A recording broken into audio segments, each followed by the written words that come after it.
So, last time you guys made it into Duskstall, and you investigated the situation a little bit. You started down in the southern portion of the city, down in the Shadow Wards. You went to pretty much all the areas that you could find in the Velvet Market and the Shadow Wards. You explored Nightshade Row. You met a shopkeep named Golthrax, and you delivered a package to the Shroud Consortium, where you made a deal with the leader of the consortium named Malus the Veiled to acquire an artifact that you don't know the name of yet. But basically, she wants you to go down into the obsidian depths, way, way, way, way, way down there, and get an item that she needs. You also spent some time kind of perusing the other areas, the Serpent's Nest, where the Assassins group and whatnot were, Alchemist Alley, Twilight Bazaar. You didn't go in, but I showed you the art for Dreamweaver's Court because it's real cool. But the deal that you made with Malus was if you acquire the item that she's looking for, that she agreed to send you to the River Styx to obtain the waters of the Styx, as well as 6,000 gold pieces total and appropriate items for each of you.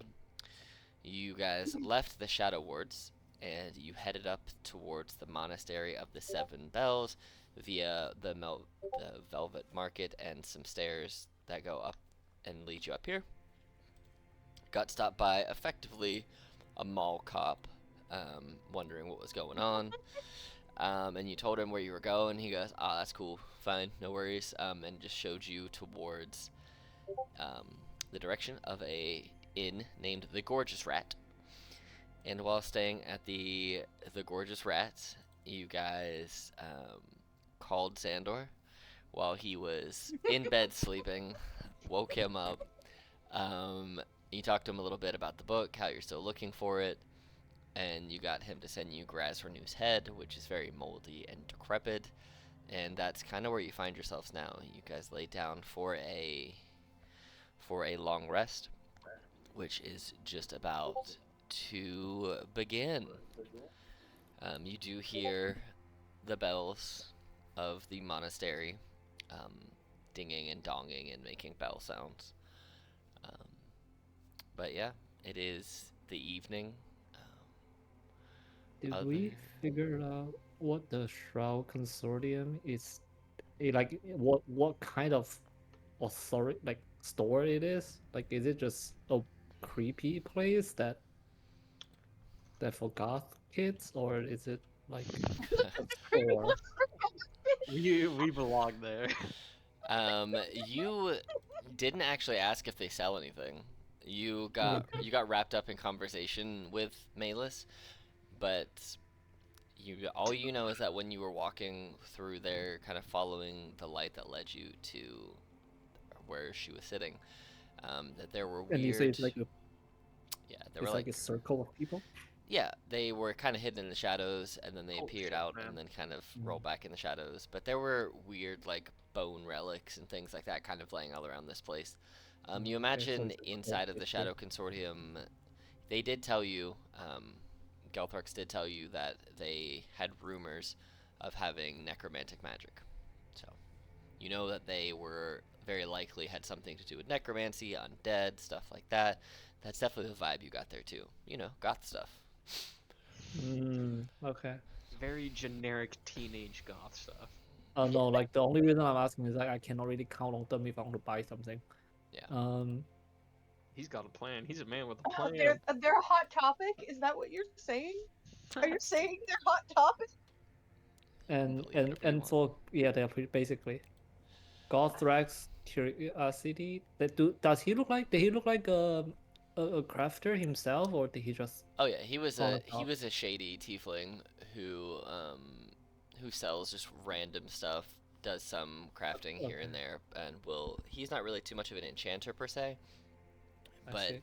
he sells like weird haunted objects. Some are cursed, some aren't cursed. Just depends on what you're seeking to do. You do know that he does do more abnormal enchantments. Is kind of what he said. He's not like your typical enchanter where you're going to go to and say, "Hey, enchant this robe for protection or enchant this wand for these spells." Yada yada. He's going to be doing more of the spooky, dark side kind of magics. Spooky, Okay. scary, scary. And last things to check: are we on like the nicer side of the town or the normal side You're of like the town? in the medium portion of Okay. like the inn that you're staying in isn't the most expensive place, but it's not dilapidated or anything. It's just like middle of the road kind of tavern.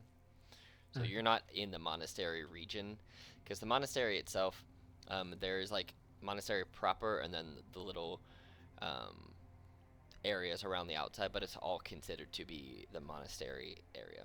So it's all under one name. But this whole upper section is just the upper heights. So you're on the outside with the upper heights. The upper heights effectively is like all this, right? So people who are just out here, this is like what people might just say, hey, I'm in upper heights, but it could also stand for this, including the monastery. It could mean not including the monastery. It just depends on who you talk to. But people who live in the monastery area could also include everything out here too. So it really just depends on the person you're talking to. But geographically, the whole area is referred to as the upper heights. The whole area down below is the shadow wards. So, I see. yeah. Okay. That's all my question. So, Just to Is it nighttime or is it morning time? It is the evening time, and Okay. as you hear the bells kind of ringing off a little bit, you do hear some shuffling downstairs in the Gorgeous Rat. And as you kind of peer down, there are only a couple people down there, innkeeper included, and you see that they take a couple of minutes and partake in some devotion and some worship in the direction of the monastery.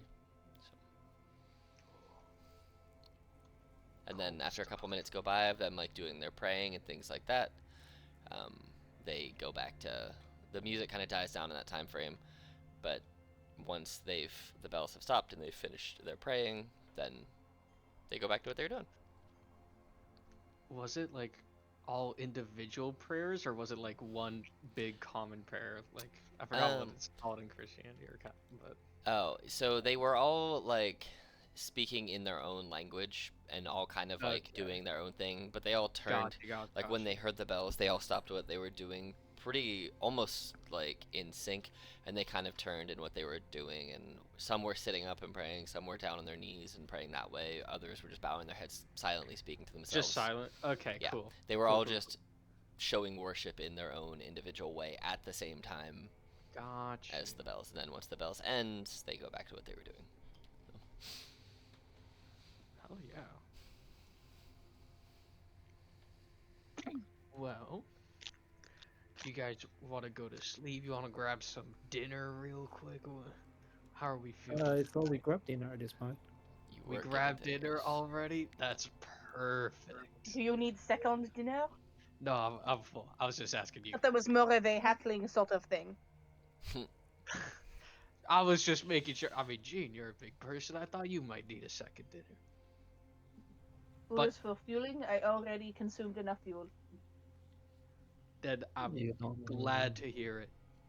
Then I will see you all in the morning. Good night. I hope you guys sleep well. And yeah, bye. Yeah. And I'll go to my room. Okay. All right. You go to your room. You all go to your rooms. Is there anything that you wish to do individually this eve before going to sleep? I mean, I sent you 2 pages of what I want to do individually. You're right. Oh, sorry, it's 3.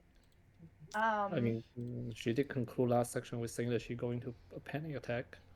That is true. Yeah, I'm good. I mean, there's really only one thing that I need to do on air. Let's do it. And that is, I need to cast Speak with Dead on Grasnu's head. Oh no. Okay. Go for it.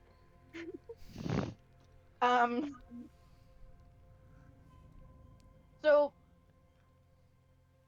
I don't know if it's the first thing that she does in her night, but at some point she just like stares at the moldy old gross head of Grasrenew and is like feeling a little bit guilty that they never talked to him, and then she's like, hold up, talk to him. And so she's going to probably actually as she's like taking off her armor, like, oh, it'd be nice to take off my armor so so I can go to sleep and be more comfortable. Then she's like, hold up, this in fact has a thing that it can do while it's still on.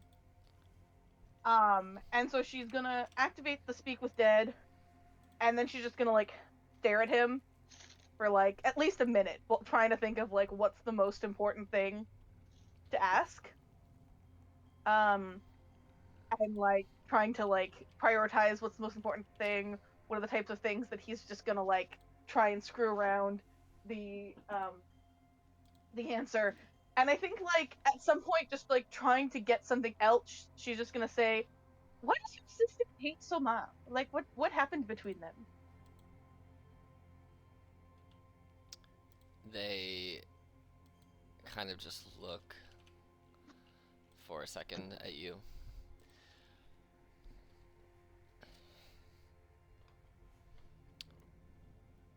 I don't know. Maybe she just doesn't like anybody I date.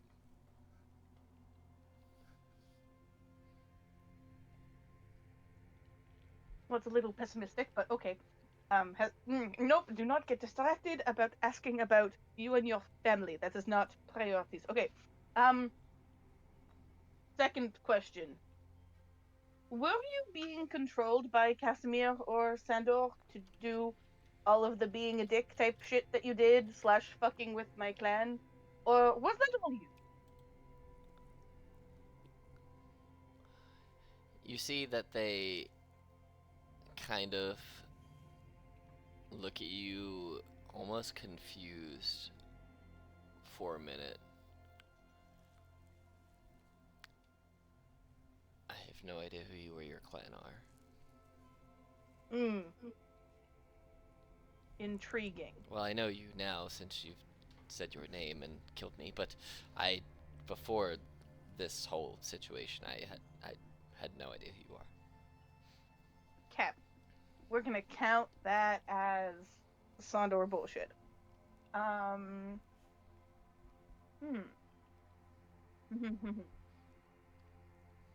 She's definitely feeling a little bit guilty about asking questions because she, grew up in a place where she wasn't supposed to ask questions. But like, she's gonna ask questions. What? How the spell works. Mm-hmm. And so she's gonna ask, "What do you know about Vorak the Inferno and Silva Windshadow?"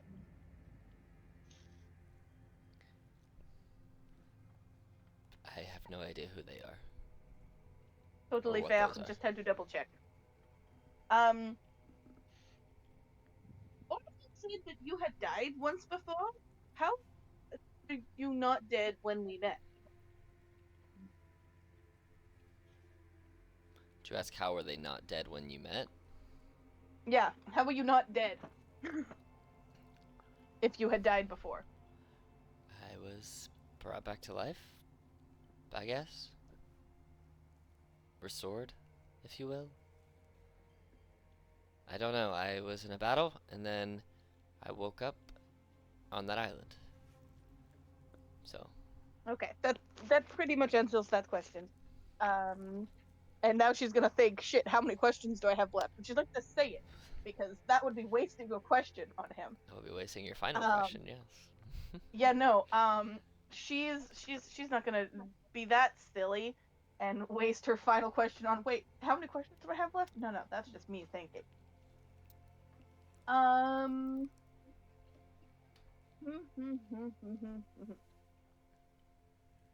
The question is, do we go with the questions that should be asked, or the questions that we want to know the answers to? Do we just ask about Orbital forever? And by forever, I mean for one more question. Dilemmas, man.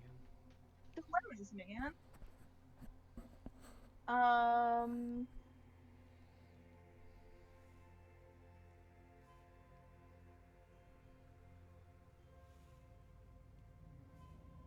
mean, we covered the important things that aren't related to Orbital.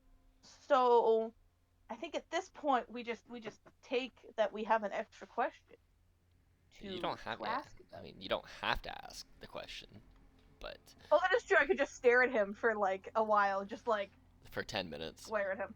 Yeah, just stare at him for 10 minutes. I think honestly, Gina's gonna stare at him for at least 5. Like, there's gotta be something else important for me to ask than just like randomly asking awkward questions about your sister. Um, um, hmm.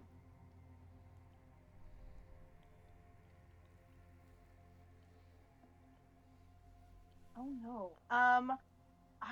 I think I think she's gonna ask. Um, do you think your sister is going to hate me forever because I killed you?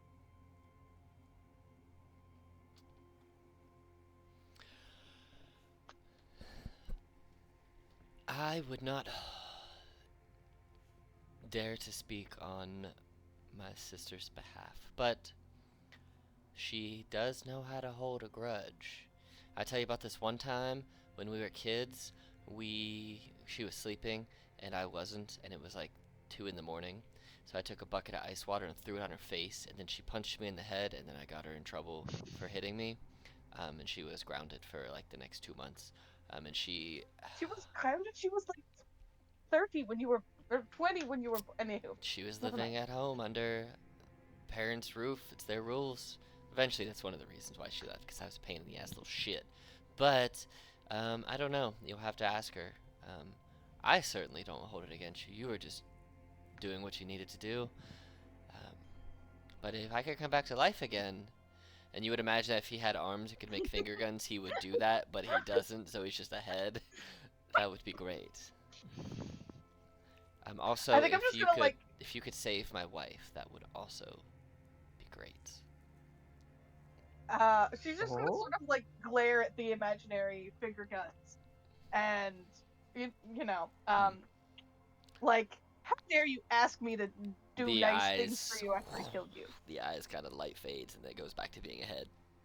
Yeah, she's just gonna stare at it for a couple minutes, and then she's just gonna like kick it lightly with her foot, like stupid freaking head.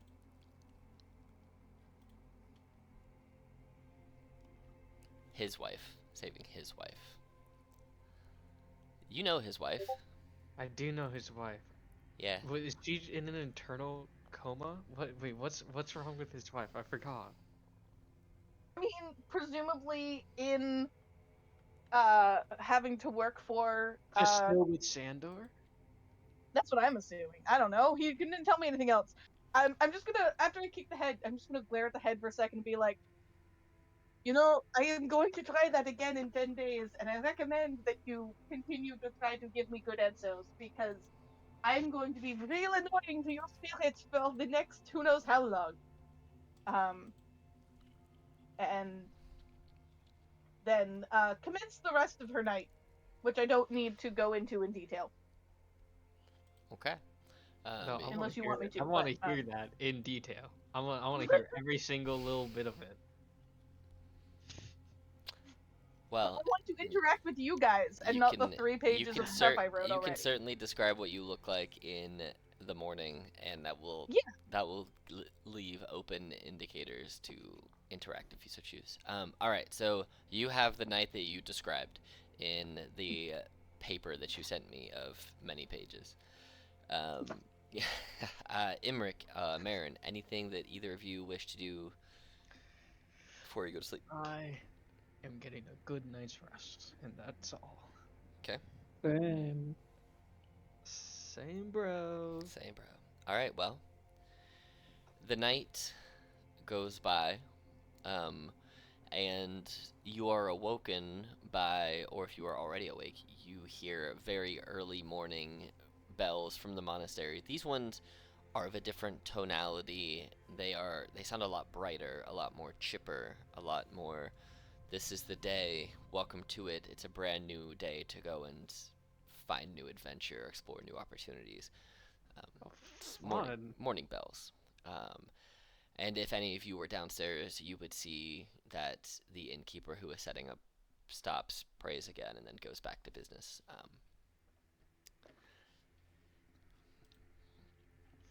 But yeah, Fun.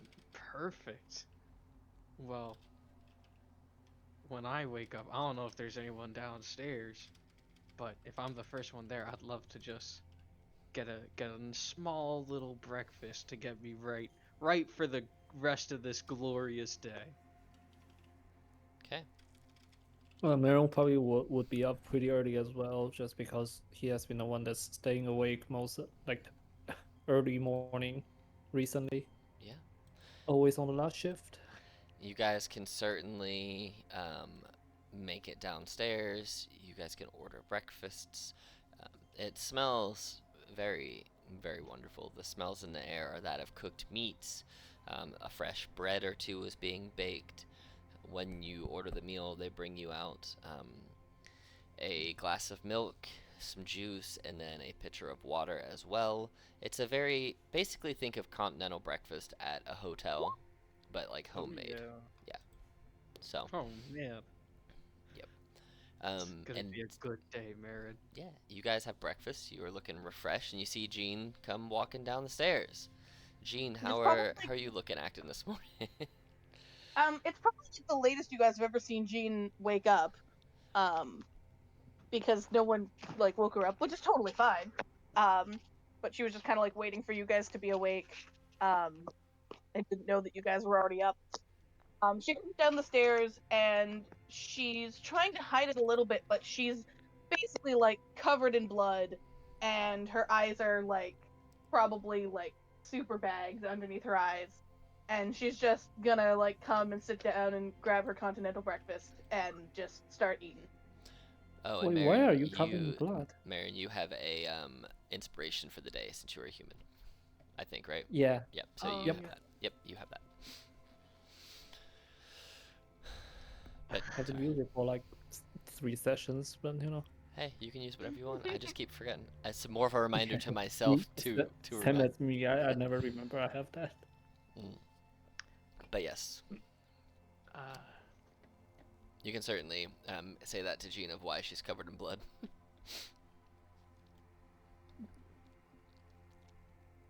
You look like you had a good night. Huh? Oh, And if I couldn't make it sound more sarcastic, it was sarcasm. as much sarcasm as possible dripping from that tone. She's just gonna kind of like look up. Oh, I started my period.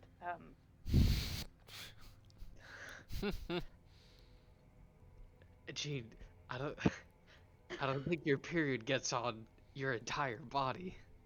Yeah, her plan was hopefully they won't ask any more questions about it if I make it awkward, and it didn't work as okay. What Um, happened? Uh, nothing. It's fine. I'm awake. Is there coffee? Do you have that magic coffee? Was there I could like a use some. fucking assassin climbing into your window? What happened, Gene? No, there was only one assassin in my room last night.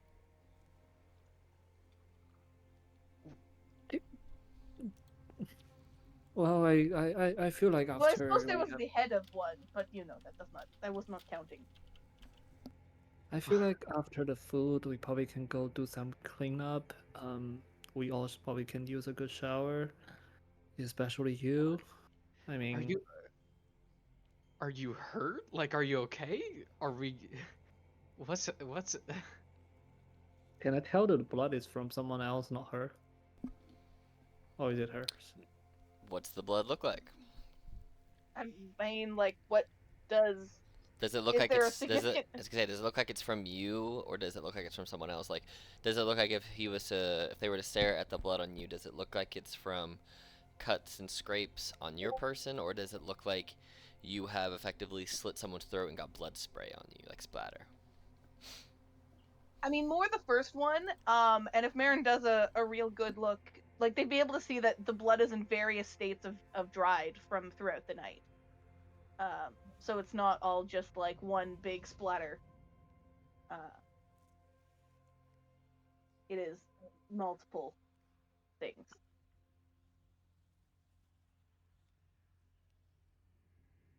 Gene, look at me and tell me the truth when I say this. What happened last night?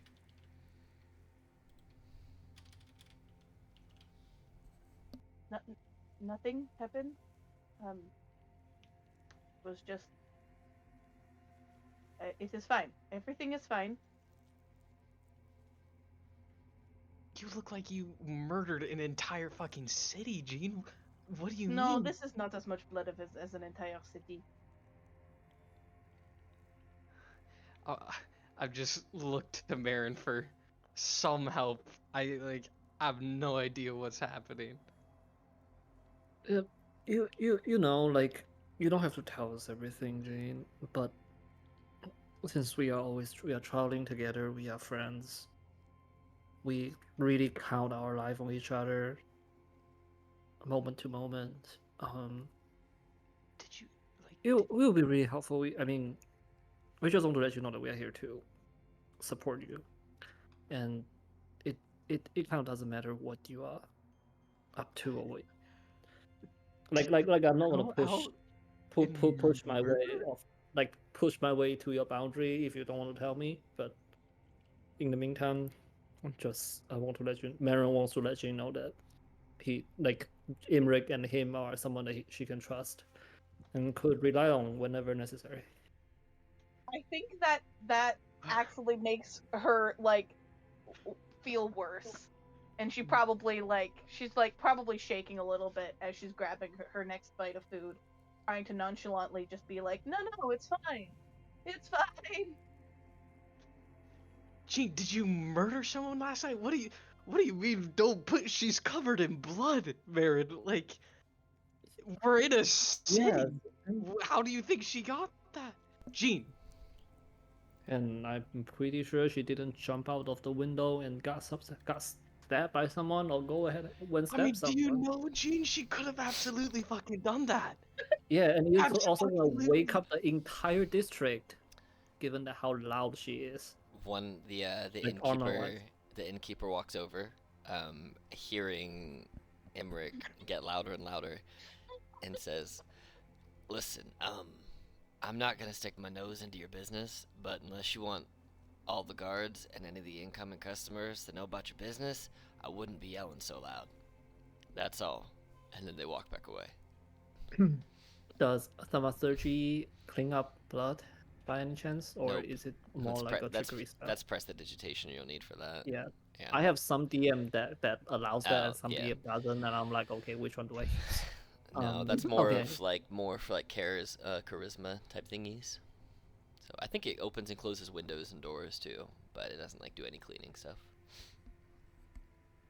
yeah. But they were more like when they said that they were looking directly at Imric, who was yelling a little louder than Imric normally yells. Why is everyone okay? Do you look at the innkeeper and be like, do you have like a rags with some warm water, or just water is fine? Oh yeah, Can for you send yeah, those to our room? yeah. A bath? I can bring that to you. I'd rather you not get blood all over my tables. So yeah, they walk over. They get a couple bowls and a couple rags, What? and bring some bowls and some rags over to you. Set them on the table and go, just clean up whatever mess you make, please. Thank you. Yeah, certainly. Absolutely. Can we please go upstairs? That To, is probably better. yeah, let's go into our room, guys. And and Marin will wait until Jean just patiently wait until Jean finish eating, or and however quickly she finished eating, and kind of just try to calm Rick down and just be like, just wait a bit, and then try to start chit chatting about the story we went through yesterday Man, and stuff how are like that. you calm? What? No. Did we almost just get killed in our sleep? I'm pretty sure that we did not almost get killed or almost kill someone in sleep. That happens 2 days ago. Actually, not happened last night, not today. No, sorry. Yeah, 2 nights ago. Yeah, my math was right. That was not Marin, that was Gabe.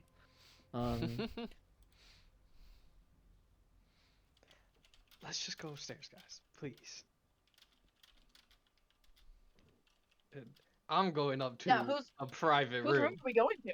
I'm going to my room because I assume I'm the one most eagerly going up these stairs. I'll be like, wait until Jin gets up and grab the waters I will and follow. everything. I mean, I'll help grab some of the stuff to clean off. Yeah, that's fine. I got it. Yeah, you guys can very easily clean up your stuff and then make your way upstairs, and just, you see starting to get more actual daylight into the windows of the gorgeous rat now. Jean only cleans up like what's outside and visible on her armor. For the record, she's not gonna like 'Kay. undress.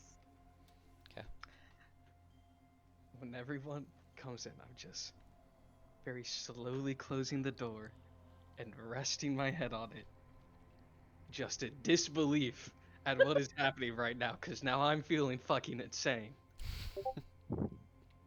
Jean? What happened? And I swear, do not make me say it again. You don't even. If you don't want to say it, that's okay. Are we in fucking danger, Jean? Are we not always? No, we're in a new city with no threats around. We are not in danger right now, as of to my knowledge. And then you show up covered in fucking blood when we're sleeping at a tavern, which I thought would be the most safe place we've ever slept at. Marin, Do am I I fucking insane? What's going on?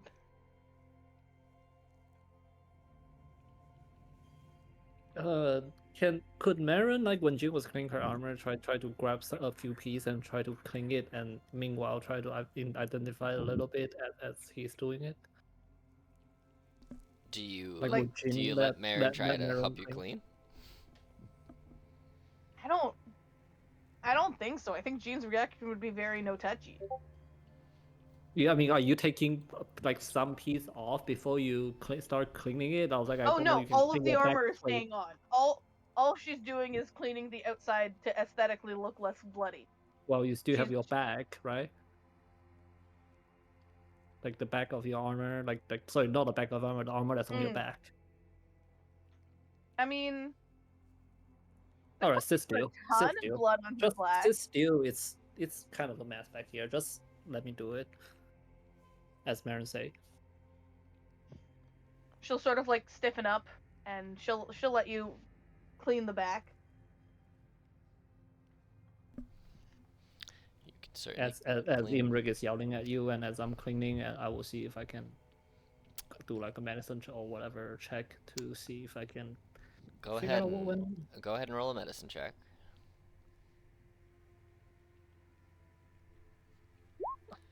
Cooking. I'll let you decide. Does a 13 give Marin anything?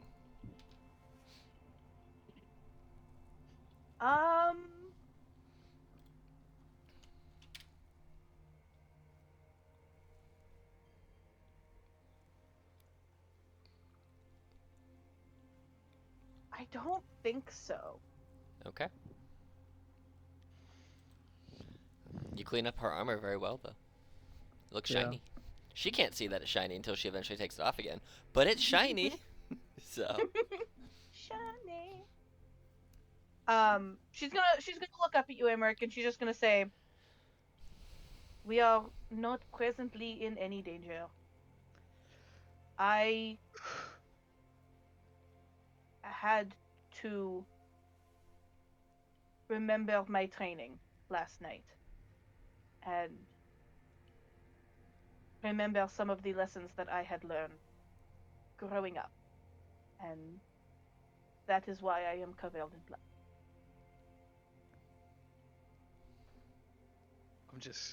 I'll collapse onto a chair and just great big sigh of relief. for someone who is so willing to believe that there is danger in a inn, you seem very willing to go do deathly and dangerous things, like go into the spooky underdark that we were described yesterday. Whenever Jean said about her training, can I do an insight check? Sure.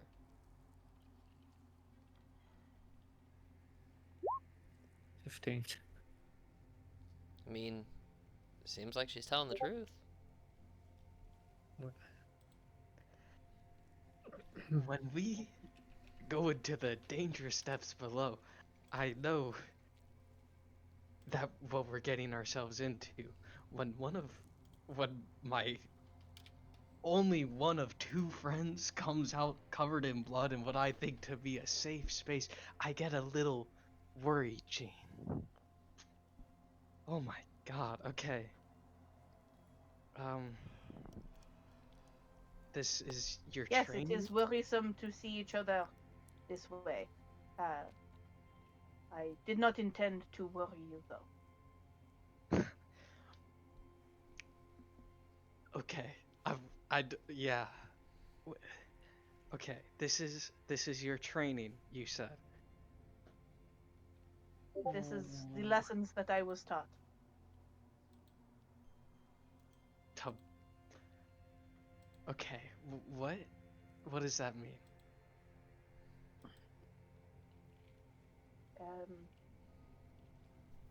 It means that when I was growing up, I was not always the best student, as I'm sure the two of you are not surprised by. And the way that I was asked to remember my lessons was to carve them into my skin. And she'll pull up a little bit of the armor on her arm, and you'll see that it's just like so many letters like carved into her skin that are in various states of bloody and clotted, and like uh it's there's a mixture of scars and new things on her arm.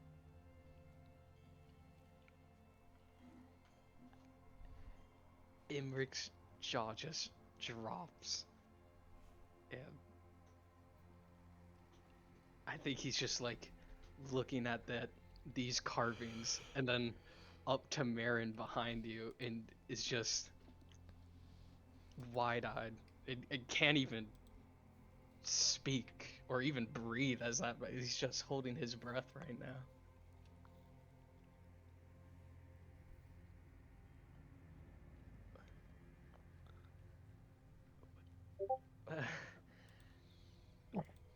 Well, what doesn't kill you? Make you stronger, but not really what you do to yourself. I don't know if I can fully agree with that. But Gene, we I don't know what happened that would make you think that you fell so significantly. Because, I mean, we have been here this entire time, so, whatever you felt probably means we felt too. You are not members of my clan. You have no obligation to them. Yeah, I don't give a much of a crap about your clan, and do give a lot of crap about you. So yeah, like I don't want you to fail at something that resulting you hurting yourself. Because we are all here, we were all there. We have been here for the past. I don't know how long have we been together, like a few months. For the past few Few months, and weeks? we really try not to fail. I think it's kind of a agreement without saying that none of us want to fail each other. I do not want you two to die because of my mission.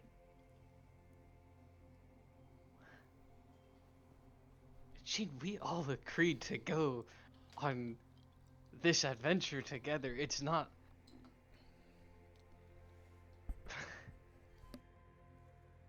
What are you talking about? Why?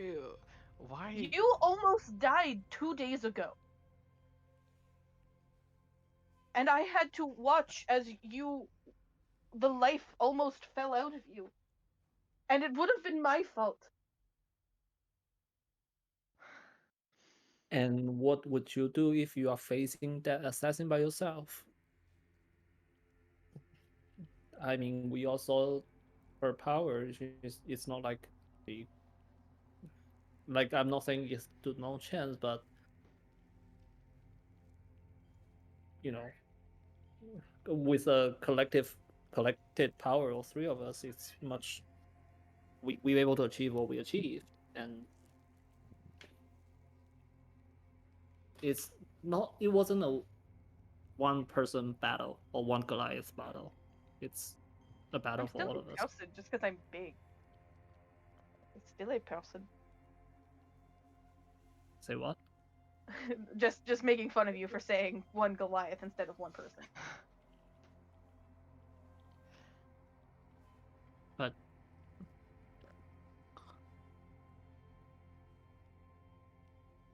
I I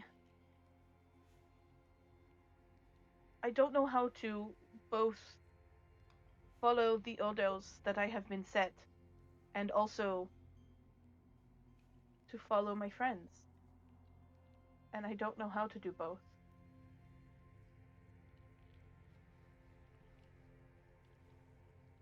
And I don't know what I want anymore.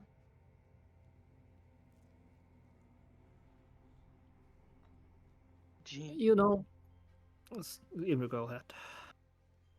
I want you to know I am so fucking terrified of dying, and I thought you over. I do so much worrying about me dying. I do not. I do enough worrying for both of us. I don't need you to join with me. And if if that is what's going to push you to do this, like,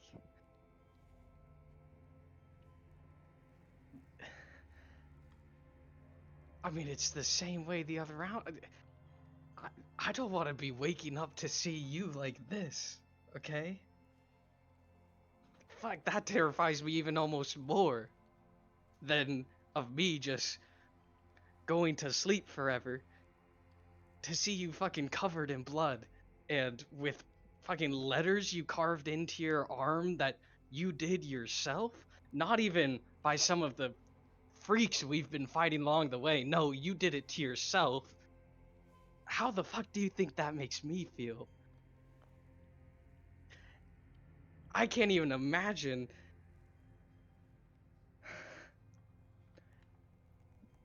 Gene, I will do everything I can to not die like that. You don't need to worry about me at all. I will be fine, and I'll be even better if you're with me, not doing this to yourself.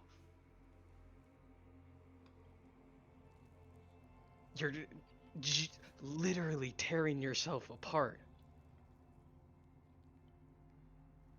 Please, I can't even comprehend it. This is how I grew up. This is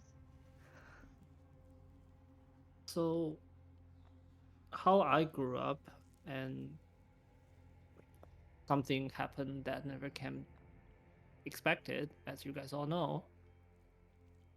Um, when I left that damn forest a few years, a few months ago, and I'm talking about the forest that I was trained at, which both of you should know. Um, I didn't know where the hell I was supposed to go, and there's this random dude, a random being that I met in the forest that tell me to go to this little random town where I just met two random ass people. I didn't know what they were up to. I don't know what they were up to would help me. I just blindly followed it, and guess what? We are today. These two people that I fought along with, almost died together, and succeeding multiple things, are sitting right in front of me, who I call friend. And I know, I have an idea of where my parents are. I had an idea of who I'm fighting against, and here I am. And I guess the two random 2 cents that I can give out of that story is just, you know, one, fate is a really, really weird thing that sometimes you just tag along and something would happen, good thing will happen. And the other thing is, if you don't know where to go, just maybe follow the step of your friend, and maybe that will help you find where you go. That's it. All I got.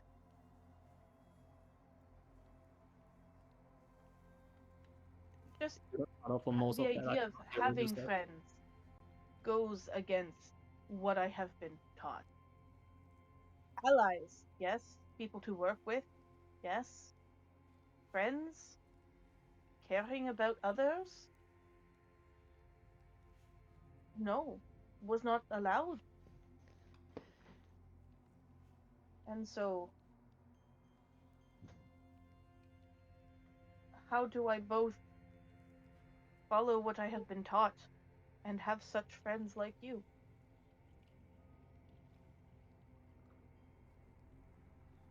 I don't know about you, but I never got what's follow. I never follow what I was taught. I follow what end up make things right. It's, sometimes it takes some blind following.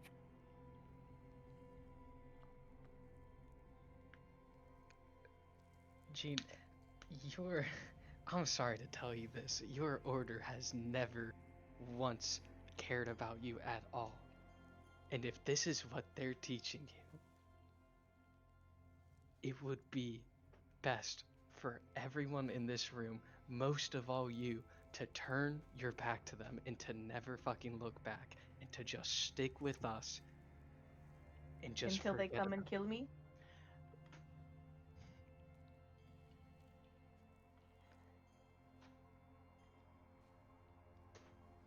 it. If they come and try to kill you, we will be ready. We've handled a lot, and you know them. We can even get some advantages with your knowledge. We'll be okay, Gene. I do not think we can take them, but this has been a good talk, and we should continue with whatever we were doing in town. What were we doing in town? Gina's trying to change the subject.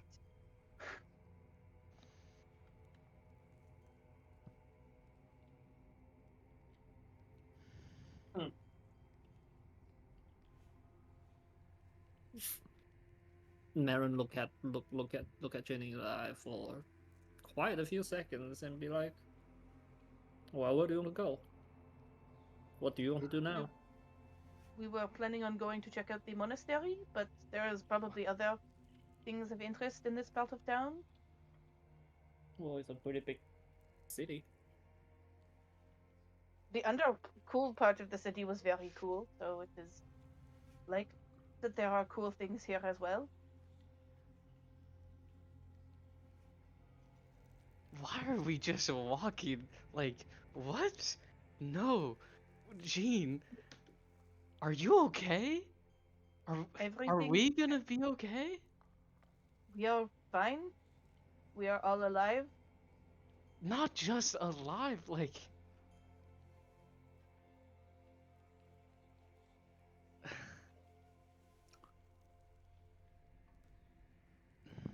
I. I really want to help you, Gene. And it really hurts me to see you like this.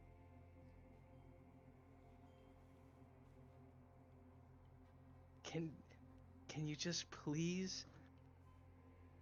We can keep on doing your mission, but stop This madness, okay? This carving into yourself, that's not okay by any standards.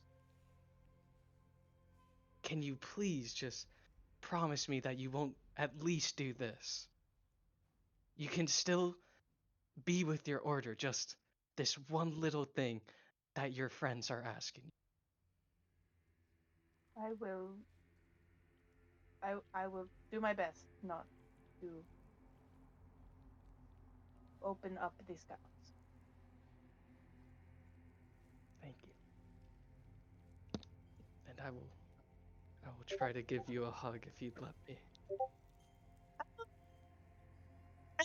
She'd stop you. I feel like it'd be one of those like hugs where like she's not really getting into it, but like maybe like a few seconds in, she like pats your back kind of thing.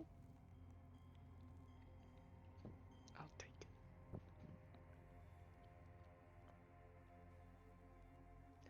She'll get there. We'll get it. We'll make Gina hug her eventually.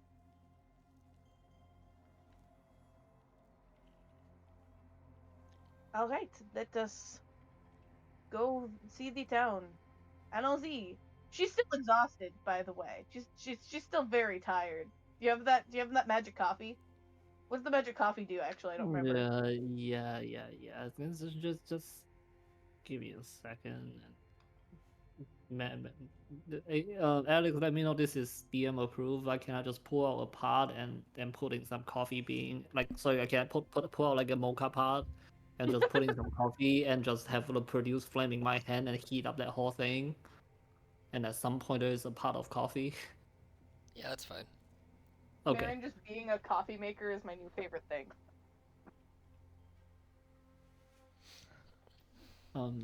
Yeah. Branching out from tea. He's a It's barista. just-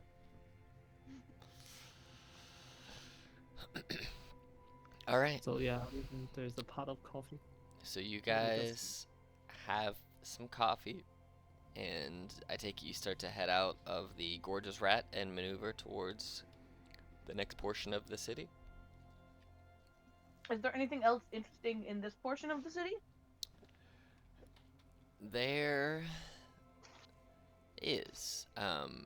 Well, where you are, it starts kind of like right here, goes across this bridge to over right here, a little bit, and it kind of goes. It's like in this section, right?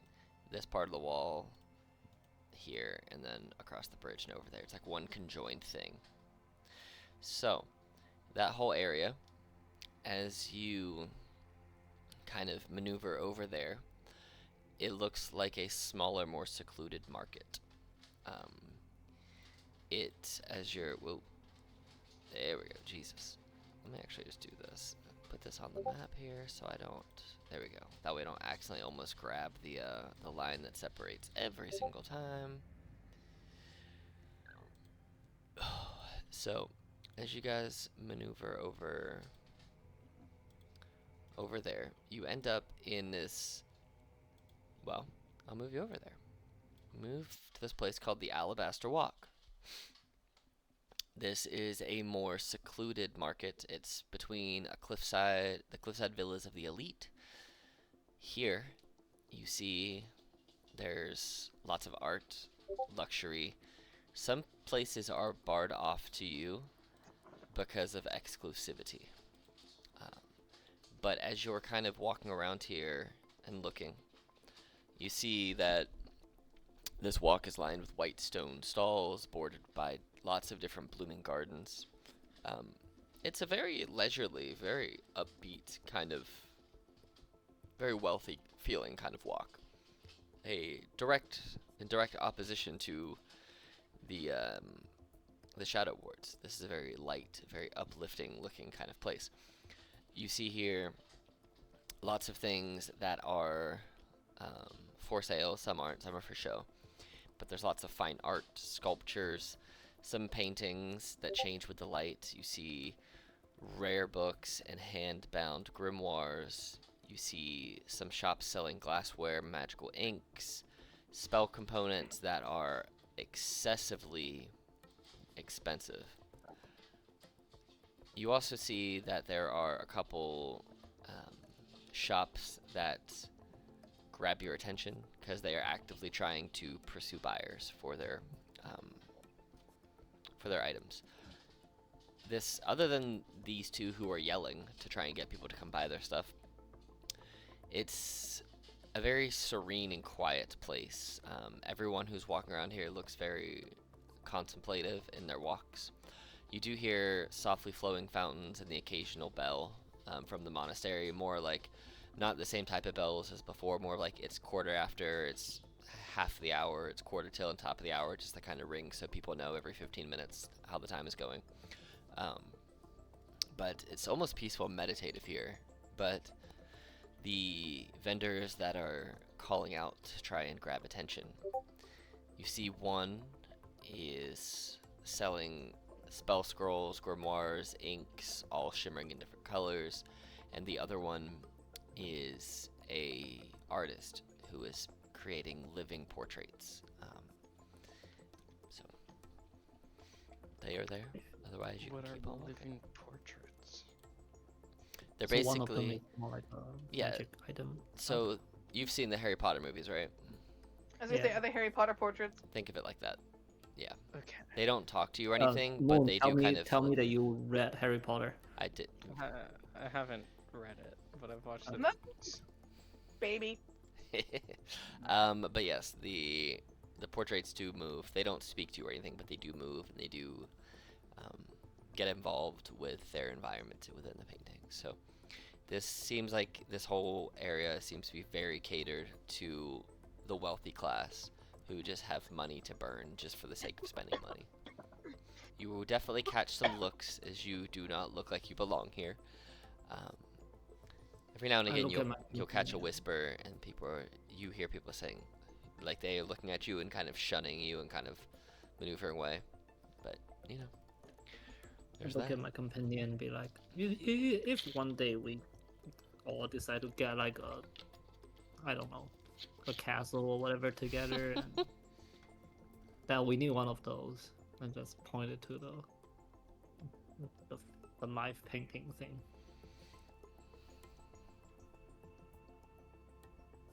We'll get one. Do you stop at anything in the Alabaster Walk, or do you just continue on through it towards the monastery area? I mean, I don't really feel like Jean really needs like art or pretty things or nice things. She felt more at home in the Yeah. spooky area. I mean, I will take a pause at the magic item maybe area, see if there's anything worth purchasing, or if the guide is just marking up his price like overwhelmingly that there's nothing too valuable getting.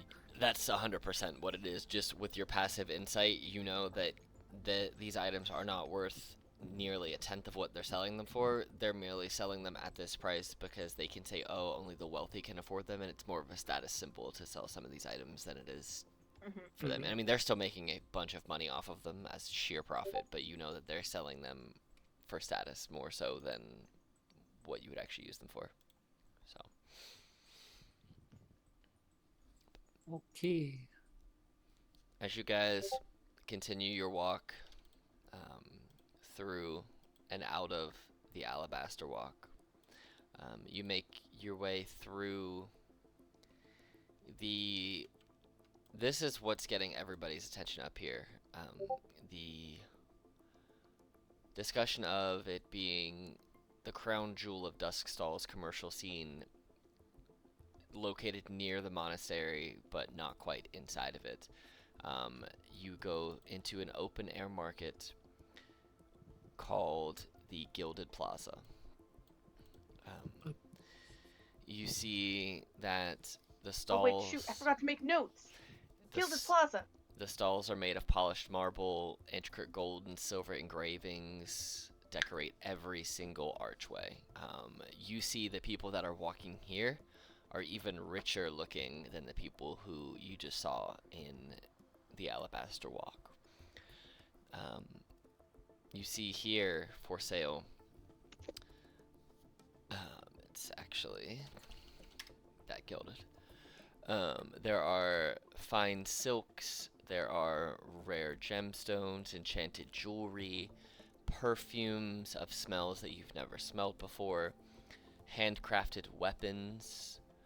You see artisans selling custom-made furniture and luxurious clothing. You see people who are very clearly looking like they belong to nobility, commissioning certain things from these craftsmen, whether they're commissioning couches or architecture, things like that. This market itself is bustling with lots of high society chatter. You see noble women and men bargaining for rare fabrics and well-dressed merchants showing off their wares. You see live performances by musicians, illusionists.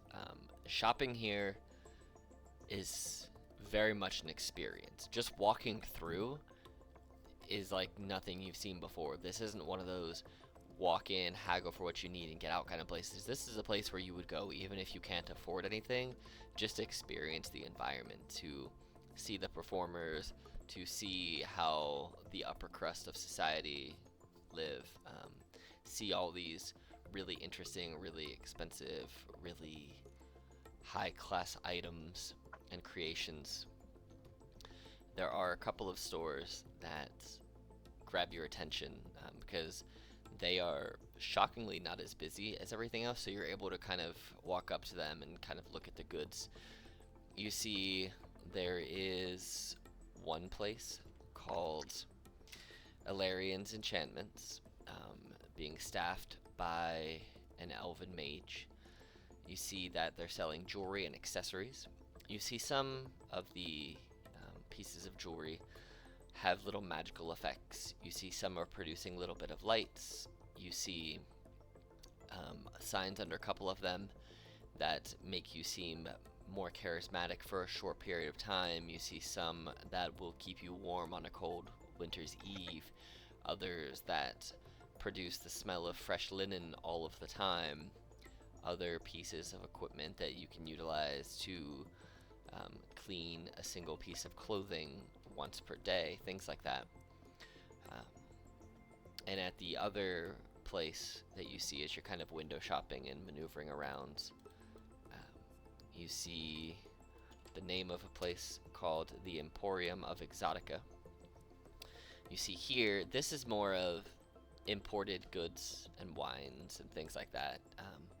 There's foods you've never seen, spices, wines, talking mirrors. You see, Wait, why do talking mirrors fit into the rest of that vibe? because they're exotic. Oh, okay. One sign that says bottled ocean breezes, and they will not let you open it unless you purchase it. So, Is this all supposed to feel like stupidly expensive stuff that like only stupid people buy? 'Cause that feels like the vibe of this entire area. roll an insight. Ooh.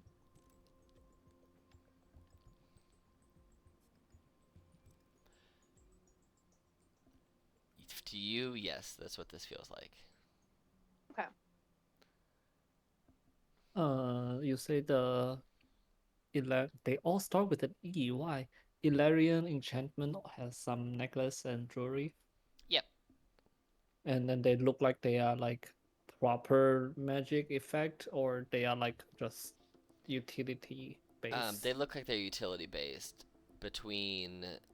You do recognize that one of the rings actually is a proper magical ring, and it is a ring of warmth or ring of warming, however it's written.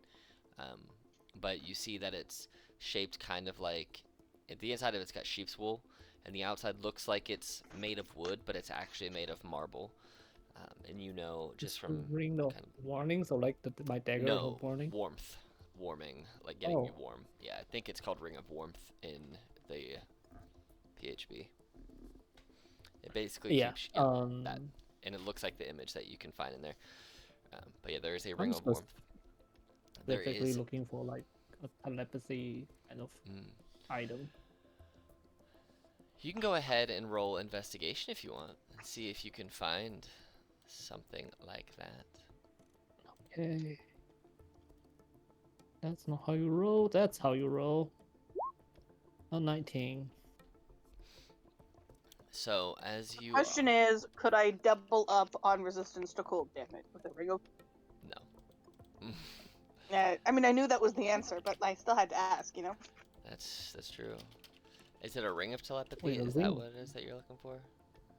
Well, something that produce, and this is not for me out of character. This is Yeah. I'm looking for something for Jean, and just as something that can allow her to participate in the telepathic communication that Imric and I always able to Aww. do. You want to You include me don't in the know that. telepathy? I'm playing. I'd still go, aw. Um, It was out of character. Yeah. Mhm.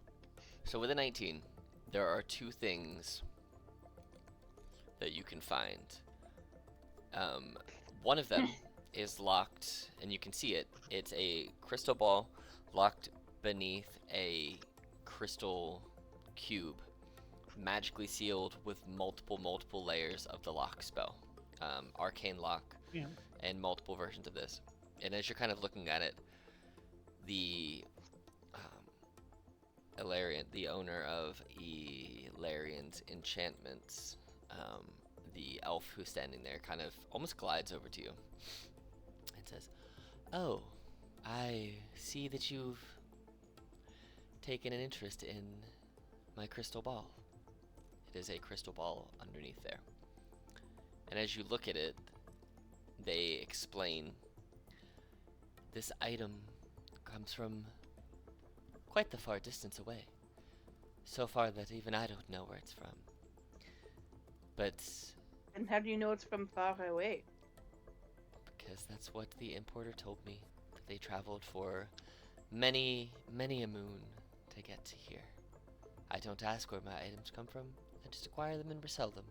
But they go on to describe that this is a crystal ball of telepathy. This item, in of its own, um,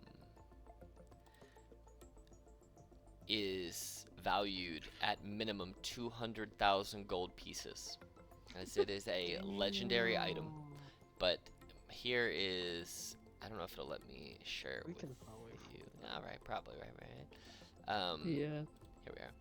So mechanically, it's not showing. It shows that. Oh, this is what I want. It does this. You can cast scrying with it. In addition, you can communicate telepathically with creatures you can see. You can also cast suggestion through the sensor on one of those creatures. You don't need to concentrate, but it ends if scrying ends. So basically, it's a crystal ball that you get telepathy. You can scry, and then you can cast suggestion out of your scry target to someone else, which is wholly crazy to be able to do. Wait, what is scry? Scry is I yeah, scrying is when you can see and hear a creature somewhere else on the same plane of existence as you for 10 minutes. If you know what they look like, you can basically and you can cast suggestion through- from them Wow. Wow. and That's you don't have to cast suggestion crazy. on you don't have to concentrate on suggestion when you're doing it that way. But That's crazy. but this suggestion, yeah, normal scrying doesn't let you do that, it does does it? not, no, because Oh god. you can't damn. cast through somebody else. That's why this is a legendary item, because you can cast a spell through a target that doesn't even know you're watching it. And we all know how OP suggestion is. Right. When used in wild ways.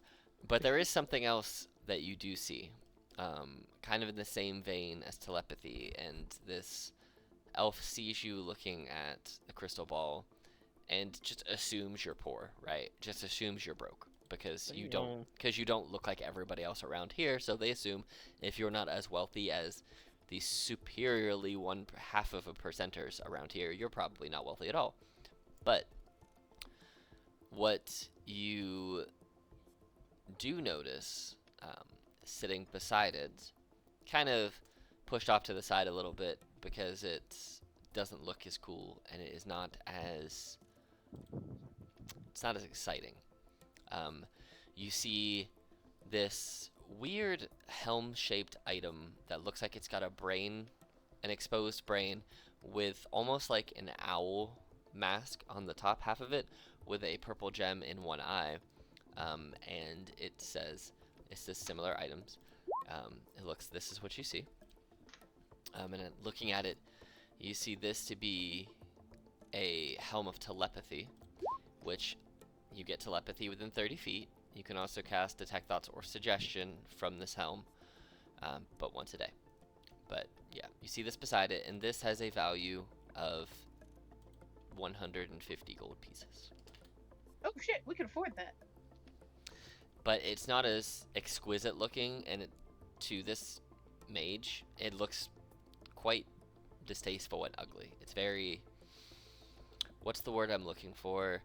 It's very uncouth how this looks. Very tacky. Hokey? Yeah, very tacky is what I'm looking for. Yeah, compared to the crystal ball that is a legendary item, this thing just looks like trash. So, to them. It does stand out in a weird way that, like, it doesn't look bad. Just compared to everything else, it looks kind of worthless. So, Does the shop owner allow me to pick it up and just look at it? certainly. Maron holds it in his hand, put it near Jin's head, look at it, look at her, and look at the helmet, and look at her, be like, yeah, you probably not match very well.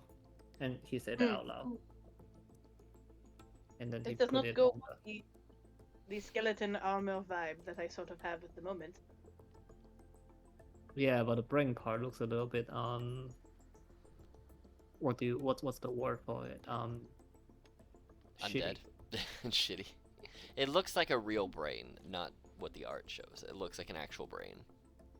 Yeah. Well, if you have something that doing similar things but serve similar purpose but in a more jewelry form, we will probably take that. But this is just pure ugliness. I'm sorry. And why do we need the brain helmet? Oh, you just you heard it in your head. Just let you do this with all of us. Just kind of like eyebrow raised. They Just look at confused. you. They look at you for a moment, and they say, "I could, for the right price, remove a property is- from this helm and enchant it into an amulet or a necklace or something else." How much would you charge it for? And how long will it take? Well, I would need to recoup the value that I would be losing on not being able to sell this helm. I could do it almost in about 30 minutes. This isn't a very uncommon item. I could rip this right out of this magic and, make it work. But overall, it would cost 200 gold pieces if that's what you wish. So mechanically, they would pull the telepathy out of the helm of telepathy, put it into some other piece of item that you wish to wear or wish to purchase, and they would basically charge you 50 gold for the labor of ripping it out and putting in a new one and effectively making the other item worthless. Well, not Do I as need valuable. to provide the material? No. Okay, They have yeah, I mean they have extra pieces of just material that they're not using, like just like basically tacky little costume jewelry they have laying around. So I tossed her 20 platinum. okay, you give her 200 gold pieces effectively. She says, "Very well. I'll see you in about 20 minutes." Are they at 20 all 30 impressed by the platinum, or are they just like, She are like, she are they looks. surprised that we have the platinum? It is a look Are of they kind impressed? of. Like, It's more of surprise, like not like crazy surprise, but just more of like, huh, okay. One of those things like, I guess I misjudged. So about 25 minutes go by, and they call you back over as you're kind of just walking around the Gilded Plaza. And I will make the item later, but what type of piece of jewelry did you want to put it in? An amulet, a wristband, bracelet, ring, necklace? What you thinking?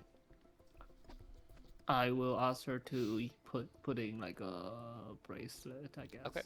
So you have a bracelet of telepathy now, which will effectively give you telepathy with a range of 30 feet. Cool. So Meryl kind of just hand it to Jin and be like, just happy birthday. happy birthday. I what is a birthday? Don't ask. Just here's a gift. I don't know if Jean's ever like actually gotten a gift before. Like obviously like Spend some time just working with it, and then we can, and then we'll go from there. Because I assume you still require attunement. It will, yeah. Yeah. So there's that.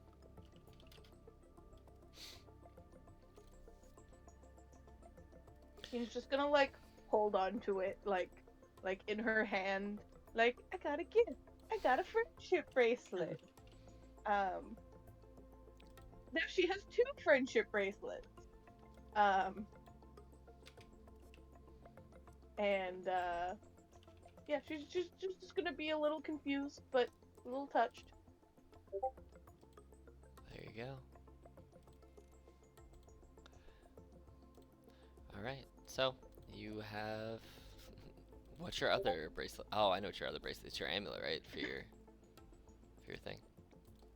No, I got a friendship bracelet from somebody when we were in Aloria. I forget exactly who, but I have written in my notes. Oh, a you got it. friendship bracelet. Did you get it from the farm kids? The farm fairies? They gave you all the Oh. I think those are what you are able to summon and control your pets with. Oh, that's also true. I forgot about that. That wasn't even what I was talking. Anywho, look at the friendship bracelets I got now. I got so many friends. Yay! So many friends. Yeah. So that goes 25 minutes ish goes by. You now have that item. And yeah, what do you guys wish to do? To the monastery, then? That's where we would generally go. There you go. You now have a bracelet of telepathy in your attuned to you. So takes Ooh. up your 3rd attunement slot, but the telepathy only goes out to 30 feet. So just keep that in mind. So, Okay. I think it's mine in is the, also I think it's in the 30 inventory. feet. Yeah, I think it even says in there the bracelet telepathy just says 30 feet. So I think that's standard. Mine is 30 feet as well. There you go.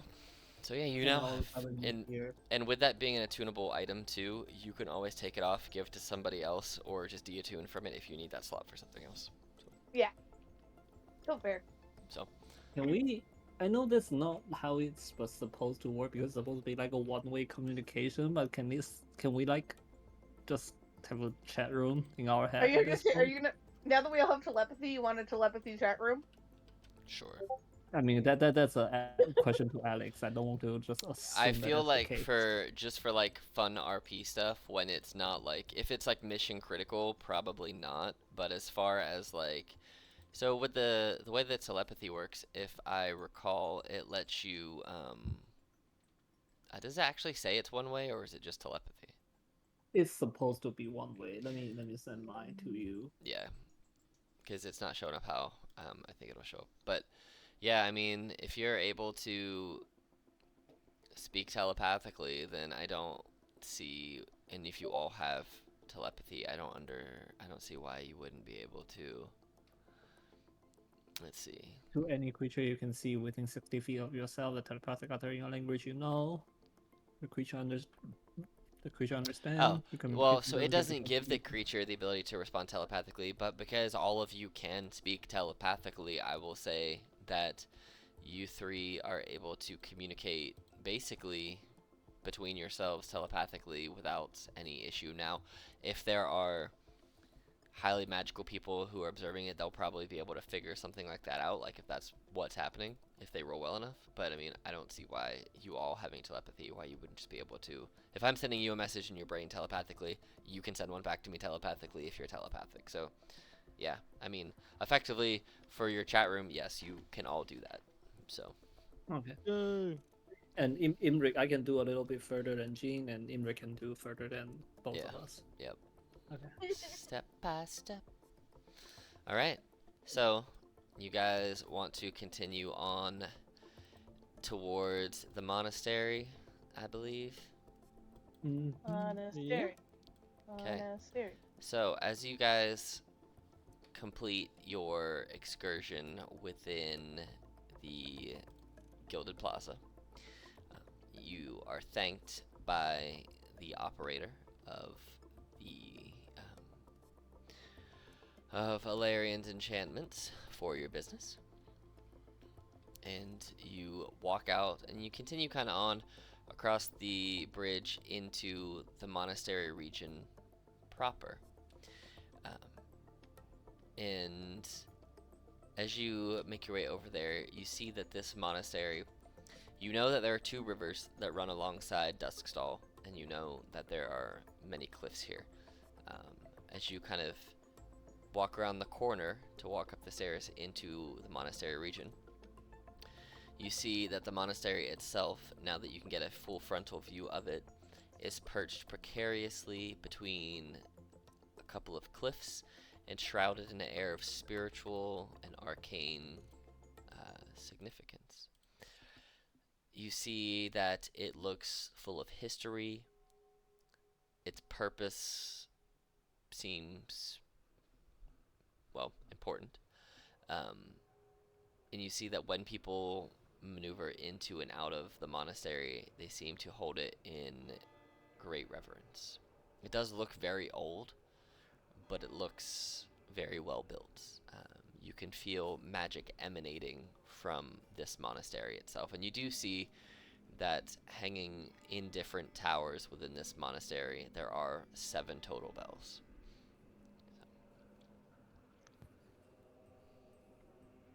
Did Melissa ever like explain the Pantheon to us? I only have 2 in my notes. You do see that there are many monk-like folk who are here. Some people look like they're in scholarly academic robes. You do see that there do look to be spiritual workers and spiritual advisors who are maneuvering around the open air portions of the monastery. And under each of the bells, you do see that there is effectively a small carving. Small as in it's about what you see on the side of the statue, on the side of this wall here, like this. It's small for the size of the building, but you can still make it out pretty well from being far down. But of the 7 bells, you do see all 7 statues. Now, if you wish, I can tell you about all of them. That is up to you. I mean, I want to hear about it. Okay. I mean, out of character, I want to hear about it. In character, I don't know how much Jean cares. Out of character, I want to. You do see here as you are here, there are the 7 bells, right? And they each kind of talk about the different gods. I think for some reason I typed in the wrong names twice. So let me do this. Let's take a quick 5 because I have to go to the bathroom and I want to make sure all of my names line up because I was typing up a I need bunch to of stuff. grab my charger. So, all right, cool. Give me like 5 minutes and we'll be back. And all right, we're back. So, as you guys walk into the monastery and take in the architecture, the bells, you're standing in front of the primary bell tower, which is known as the Bell Tower of Resonance. It has all of the major 7 bells. There are small bells in other towers that are around here, but the 7 major bells, what this is known for, are all housed here. You see that each bell, from here you can see it, engraved with runes and symbols representing the bell's specific unique resonance, tied to concepts like truth, memory, fate, transformation. And when the bells toll, you hear, as people are chatting, physical and mystical vibrations and effects carry off through the canyon. As you're kind of standing admiring this, a religious scholar from the cloisters of meditation kind of appears in between all of you. It says, "Oh, are you admiring the wondrous bells? Would you like to learn more about them? Or are you just here for reflection?"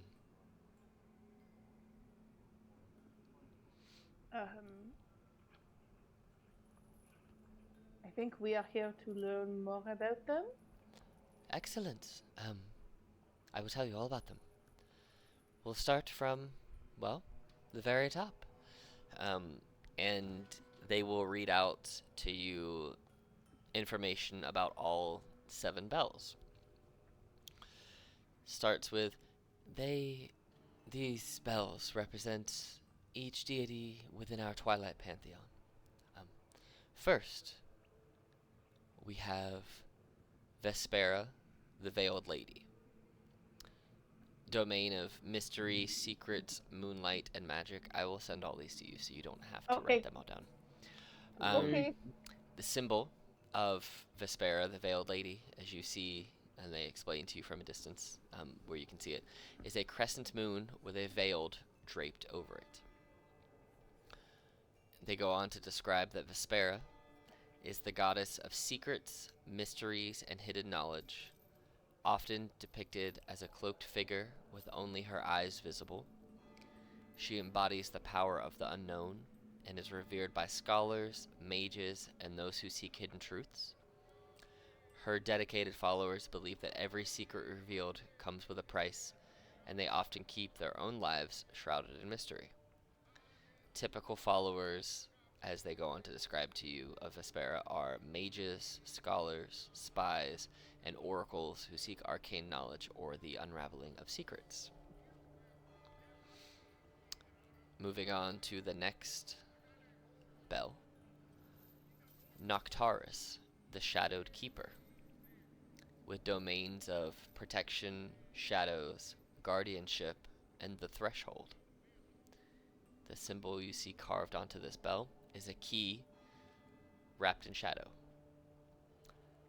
Noctaris is the god of protection within shadows, known as a guardian who watches over those who dwell in the darkness.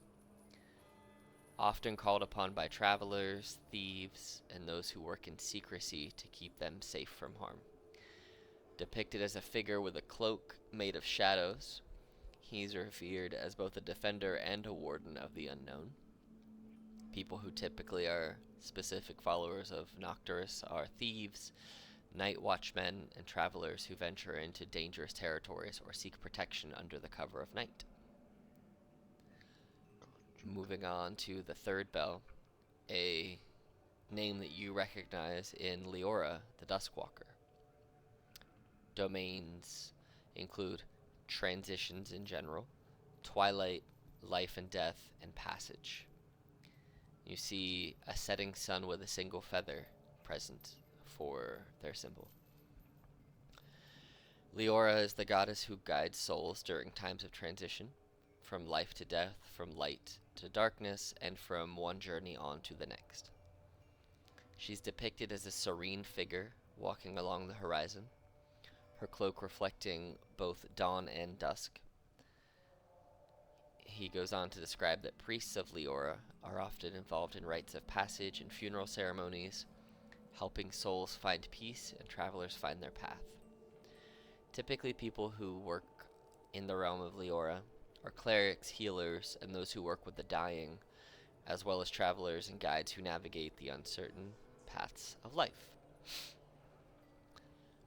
At this point, a couple other workers of the monastery come up and take his attention for a moment, and he kind of holds up a finger and just says, "Hold, please." Gives them the information they request. Yeah, guys. And then Get out. then continues after he wishes them well. The fourth bell is Umbrellus, the Deceiver, including the domains of illusion, deception, shadows, and dreams. what you're kind of seeing just in these four so far is that a few of these deities that they worship kind of cross over into each other's domains in different areas and different parts. So they're not all isolated in what your typical deities, minor and major, are that you know from your normal pantheons. These ones almost seem like, so far, that this Twilight Pantheon is almost a collective of deities that work together in different aspects. But the symbol of Umbrellus the Deceiver is a mask split in two, one side dark and the other side light. It describes to you that Umbrellus is a god of illusion and deception, known for reveling in the subtle lies and half-truths that fill the night. Often worshipped by illusionists, performers, and those who live double lives, Umbrellus embodies the concept that truth is malleable and that reality is whatever one makes of it. The teachings of Umbrellus focus strongly on encouraging adaptability and cleverness. Typical followers of this deity are that of rogues, illusionists, actors, and those who rely on disguise or deception to navigate through the world. The fifth bell, this one whose symbol is an eye surrounded by stars, is known as Naira, the Starborn Sage. Domains of stars, fate, divination, and knowledge. They're the goddess of fate and celestial knowledge. She's said to weave the stars into the tapestry of destiny and guides those who look to the heavens for answers. Depicted with a robe adorned with constellations, she is the patron of astronomers, fortune tellers, and mystics. Naira's followers often believe that everything has a place in the cosmic order, and they often seek her guidance to understand their own paths. Followers typically are those of astrologers, diviners, sages, and then scholars who study the stars or seek understanding of destiny. The sixth bell, another name that you recognize, the other of these names that you recognize, Obsidious, the endless night. Domains of darkness, death, transformation, and rebirth. A black circle surrounded by a ring of bones is the symbol that depicts this deity. Obsidious here in the Twilight Pantheon is the god of death, darkness, and the cyclical nature of existence. Unlike other death gods, this person tells you, who may represent an ending, Obsidious embodies death as a part of an eternal cycle that leads to rebirth. He's both feared and respected, often invoked in the obsidian depths by those who explore the hidden dangers of the world. Followers believe that true transformation comes only through embracing darkness, and people who typically follow Obsidious are necromancers, some adventurers, and those who seek rebirth or profound change. And the final bell that he describes is dedicated to the deity Solara, the gloaming flame, with domains of dusk, fire, duality, and balance. Their symbol is a flame with a dark core. They describe that Solara represents the balance of light and dark, often depicted as a flame with a black heart. As the goddess of dusk, she is honored at twilight, the time when day meets night. Her worshippers believe in the power of balance, accepting both light and shadow within themselves. And her followers often see her as a teacher of discipline and inner strength. Those followers typically including monks, balance-seeking druid, and those who strive for harmony between light and dark. He looks at all of you, says, "Well, I hope you relate to one, if not multiple, of these deities. As you know, you don't have to choose just one. You can follow whomever you like, but we encourage praising them all." So, Is that what people in this city do? praise to all 7 gods? Some, not all. Some prefer to keep their honorifics to a single deity or sometimes more than one, but there are plenty of people within Duskstall who worship all of them. Some people worship different deities at different times of day and different times of their lives. Um, when people are moving into a different portion of their life where they maybe require or need inspiration of the strength of a different domain, then they will worship a different deity within the pantheon, not forgetting the others, but giving maybe more honorific or praise to the one who they're seeking assistance from or guidance from. So, What about those who follows the god at the same for the same purpose? Like those who follows different god but for the same purpose? you mean a deity not within the Twilight Pantheon? Not within Or you mean this pantheon. multiple deities within the Twilight Pantheon that are in the same domain? Yeah. That's encouraged. They do work together. The deities, after all, um, they see no harm in sharing the praise between themselves. From at least that's what the teachings show. There can never be too much praise, love, and worship. Am I right? Oh, Mary just gave him a smile. Smile. Mm. So what is this place? I mean, I understand it's the upper part of the city, but it looks like it's just a. So far, all we see is a big worshipping temple. Yes, we are. Well, the city was born from this monastery. This monastery has been here much longer than Duskstall itself. Initially, the worshippers built a place where they could worship their deities in peace, free from, well, fear of judgment and persecution. So they built this harmonious location between rivers and cliffs. But you see that they're holding something back a little bit. But then as they're holding it, they turn and they look towards the cliffs. And they say, the worshippers, the scholars, the mystics who built this place believed that the cliffs, pointing over to the cliffs over there, were a nexus of cosmic energy where they could commune with the divine forces of the pantheon. Legends say these bells were gifts directly from the deities as instruments of celestial harmony. If you'll notice throughout the day, different bells warring at different frequencies,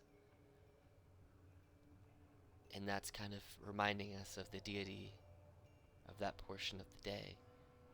So, and you have noticed that the bell sounds that you have heard throughout the day aren't always the same sound. They're of different frequencies and different vibrations. Some, like the continuous one every half an hour and 15 minutes, those are the same.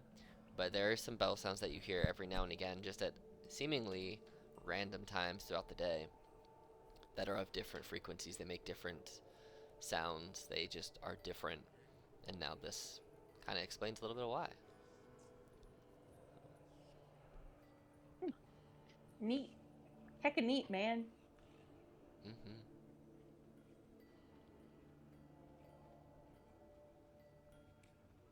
Jean definitely likes that a lot of them have, like, you know, a little bit of darkness in them. A little bit of Jean likes the Good. vibe of, like, they've got the good and the bad, you know? She's not used to having the good and the bad. They got balance. I was Like gonna a say, balance. it sounds like there's a lot of them, just that, like, I would imagine normal people don't worship a lot. Will those who worship other gods be welcome to your city, or can they find their place in this city? Oh, all are all are welcome. For a very long time, we've actually had people come from other portions of Gaia to learn our ways, to share their knowledge and their experiences with their deities and their spirituality. Here, we attract pilgrims, scholars, seekers of enlightenment. Um, this place has been around for a very long time. It's very sacred with these hallowed halls, but we welcome all who worship all deities to pray, to stay, to share their deific influence, to learn, research, ask questions. We shun no one. Now, if you're here to, cause trouble and turbulence in a violent manner, we would humbly request you not do that, as you would be removed from the city if causing violence and upheaval for no reason. But if you're here to learn, to study, to share, to just enjoy being here, you are more than welcome. All travelers are welcome. Do you have a place that documents the information, like other deity? Basically, I'm asking for a library. We do, but unfortunately, it is not open to the public. Um, I totally understand. yes, it is hidden away, and only those deemed worthy can access the luminal archives. The Luminal Archives. How do you prove yourself worthy? Just curious, no specific reason at all.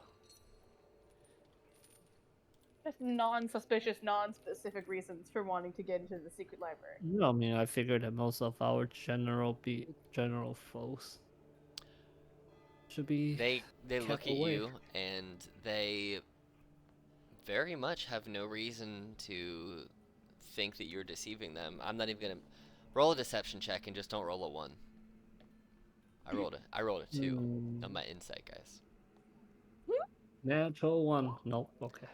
They have no reason. I guess you could have rolled a 2 as well, but they look at you and they're like, well, those that are deemed worthy are deemed so by the leader of the monastery, the abbot of resonance.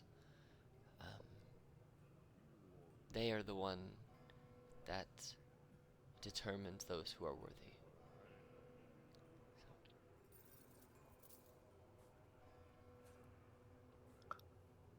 Okay. If you wish to meet with them, that is doable, but it wouldn't be for a few days. It does take time to find opening in their schedule, and well, you would need a good reason too. So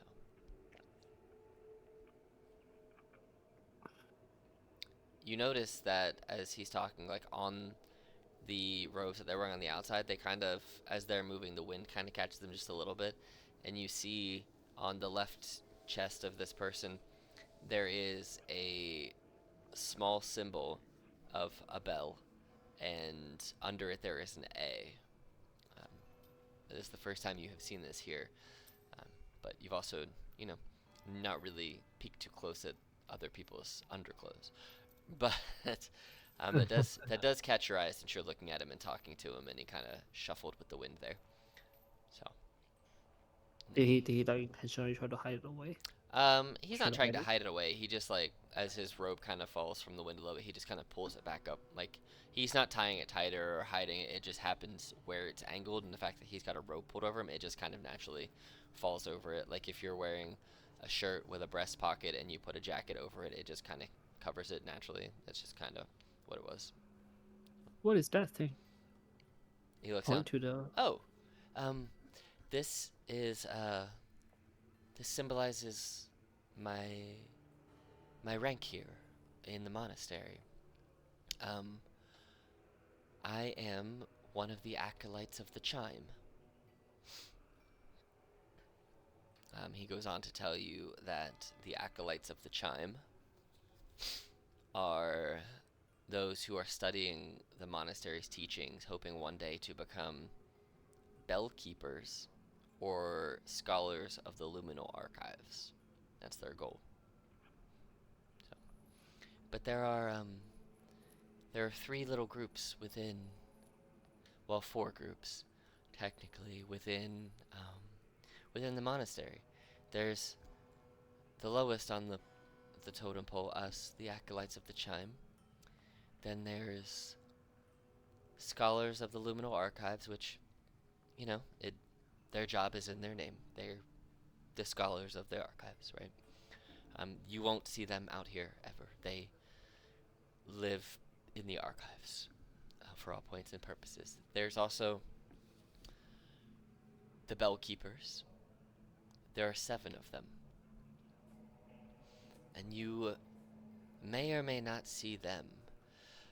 They are very particularly chosen by the abbot themselves.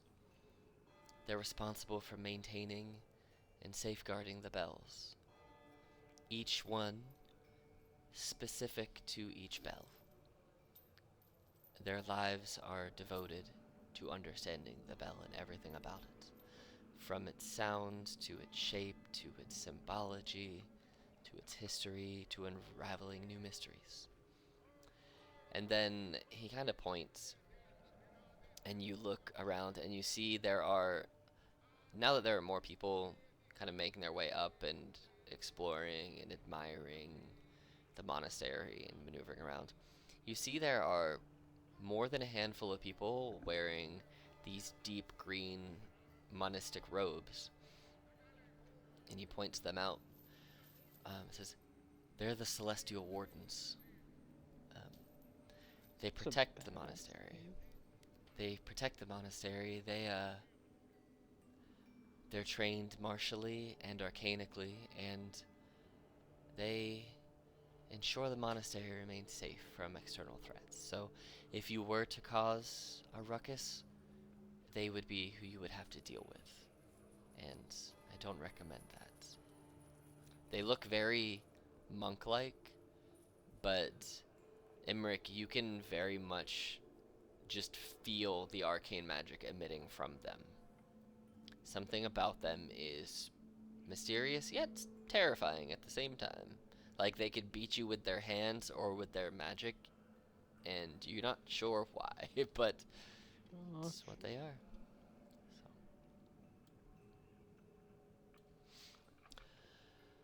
But yes, well, that's it here. I've told you pretty much everything I know. Whew, it was good. I've been figuring out how to present all of that. That's gonna be part of my final We help you presentation. study. You did. I appreciate it. You did a really good job, yeah. Great. And what is your name? Oh, my name's Theodore. Theodore. Good name. Mhm. That wasn't in character. Well, bonjour, Theodore. They nod. I'm gonna go practice my speech on the next group, and they waddle away. So, Are That's all we very interesting, but also I feel like there is nothing else to do here. in like the courtyard? Yeah. Or effectively, yeah. and there is like inside a monastery, right? Mhm. Yep. Okay. It's a very much cathedral-like inside with its outside inside, kind of how you can see here. There aren't doors on this portion of it. You can walk in, and about 40 feet in, there are pews and other cathedral-like things, but there is no. It's basically a permanent open door policy because there are no doors. So Is it Like just from like a glance inside, is it like just like a church, or is there anything like really interesting in there besides just a real place to pray? There's a little bit of everything here. There are, as you kind of look in, you can see that there are 7 distinct regions of prayer inside the monastery. There is each one is dedicated to a different member of the pantheon. Um, you also see, as you're kind of looking around and you look in, there are some hallways that kind of lead off to different what look like residencies, right? And as you kind of look, you see people who look like Theodore and people who look like the Celestial Wardens kind of maneuver back there. Um, and they are, as you kind of get close, you see out there, you can feel there's like a magical bubble around all of them that is quietening those areas from outside noise and influence. And you can see stone courtyards with water features and gardens. Um, they are known as the cloisters of meditation. And as you kind of look, the people standing at the door to keep people from, heading out there without Mm-hmm. um, the right reasons tell you that people who go that way are more of those areas are said to amplify the power of meditation, um, hopefully allowing the visitors to connect more with celestial forces or find whatever inner answers it is that they're seeking. Very monk-like, um, religious-esque areas where people go to, reflect and meditate and pray and do things Yeah. like that. And you also see, as you kind of look further out, that there are bridges that connect different sections of the monastery, different towers and different things to the cliffs. Um, but yeah, you see they go into and out of the cliffs, but they go out into the cliffs. Is this area look like kind of the end of the exploration before we need like special permit to enter? Is there like a higher like You can level that pretty we can like? you can pretty much go into the main area of the monastery. You can go into the cloisters of meditation, and you can go for about 3 bridges back, where it's mainly just like a skywalk of observation and reflection. The towers are more of like guiding light posts with lights in them so people don't get lost. But there does come a point where there are some of the celestial wardens that are standing guard that pretty much cross staffs and tell you you can go no further. And you would kind of put 2 and 2 together that if you were to go further back there, you may end up somewhere you're not supposed to be. Maybe out towards the Luminal Archives, but because you did get told they are hidden away back there. So, yes, there are portions of it you cannot enter without what you assume to be specific permissions. Do either of you want to talk or try to make a deeper connection with your god? Jean's interested. How do you feel about it? I mean, I assume Imrik is not gonna be very interested, but I Um, certainly can go for a conversation.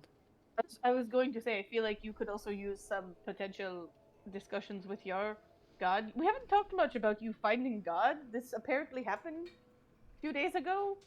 Mm, 3 days? No, it's been a while. It's been a few days. It's been a week, I think. Few days. I stand by. It was a few days ago. You were like, yeah, okay, now I am cleric.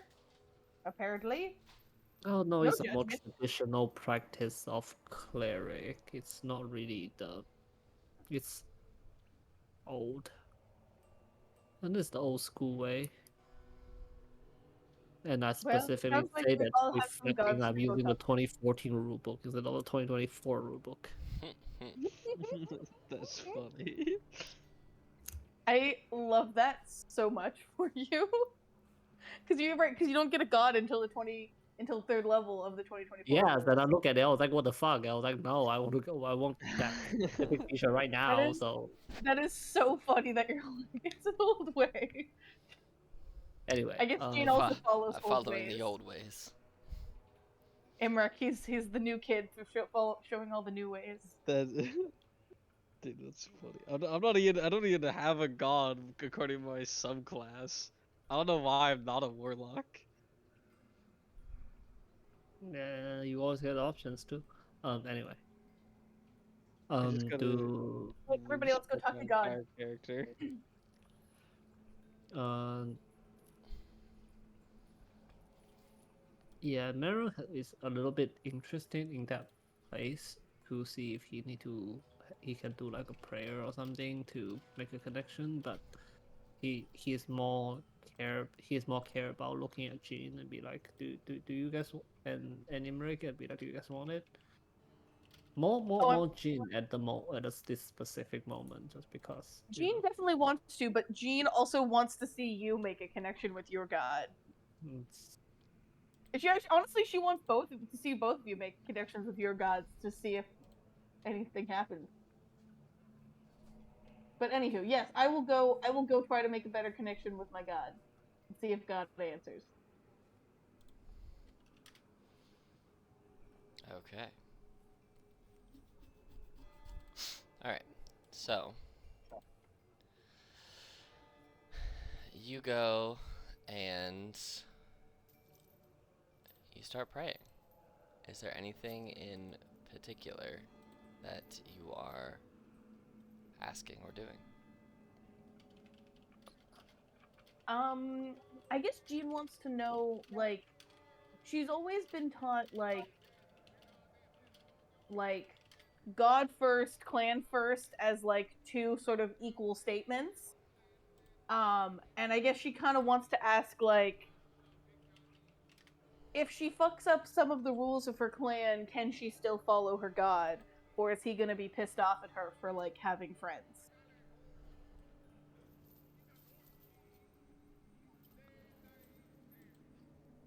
So, as you are in this deeply quiet, deeply reflective, contemplative location,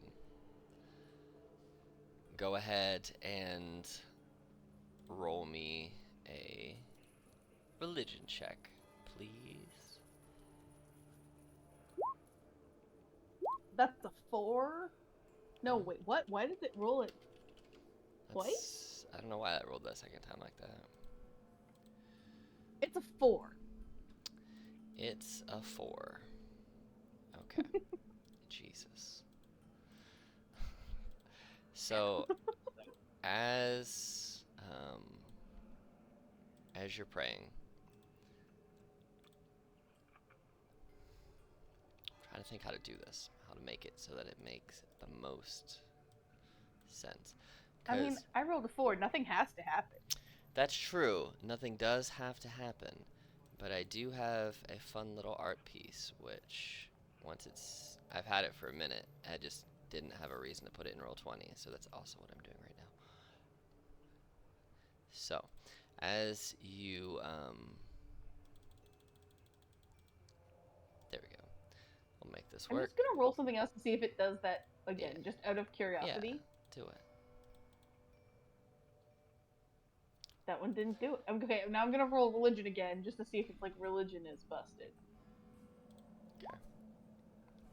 No, that was just it being weird. Okay, cool. Okay. So, as you are praying, you get this vision of this place. Oh wait, it didn't go through. How about now? There you go. Vision of this place. Now it's loading.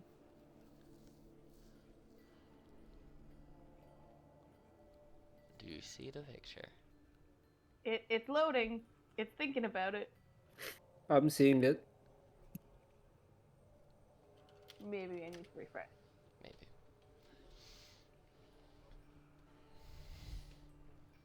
Well, you. Let me know when. Ooh, Pause it. Scopy. pops up for you? Cool. Yep. So, you are praying, and as you're looking into this pool of water, it all turns red, like blood. And then it's almost like you are pulled in. Like something from beneath the water reaches up and grabs you and drags you under. And as you are drug under and pop back up gasping for breath, you look at your skin and it's stained red with blood. Oh. And you look up as you crawl out of the water onto this massive platform right here. You look up and you see the 5 creatures that you see sitting atop the platform. And only the middle one opens their eyes. And as they do, all they say is, "Ask your question." Oh,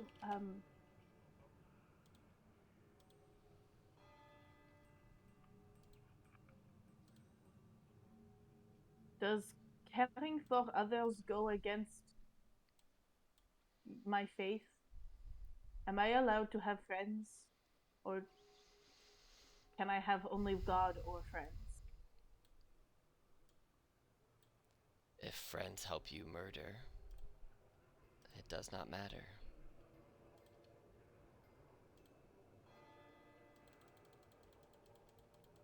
Well, I suppose that is good to know.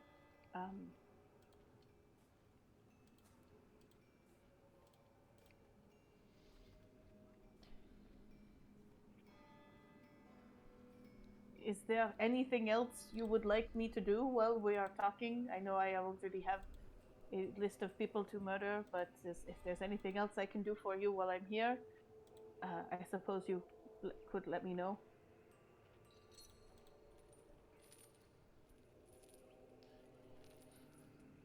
You see that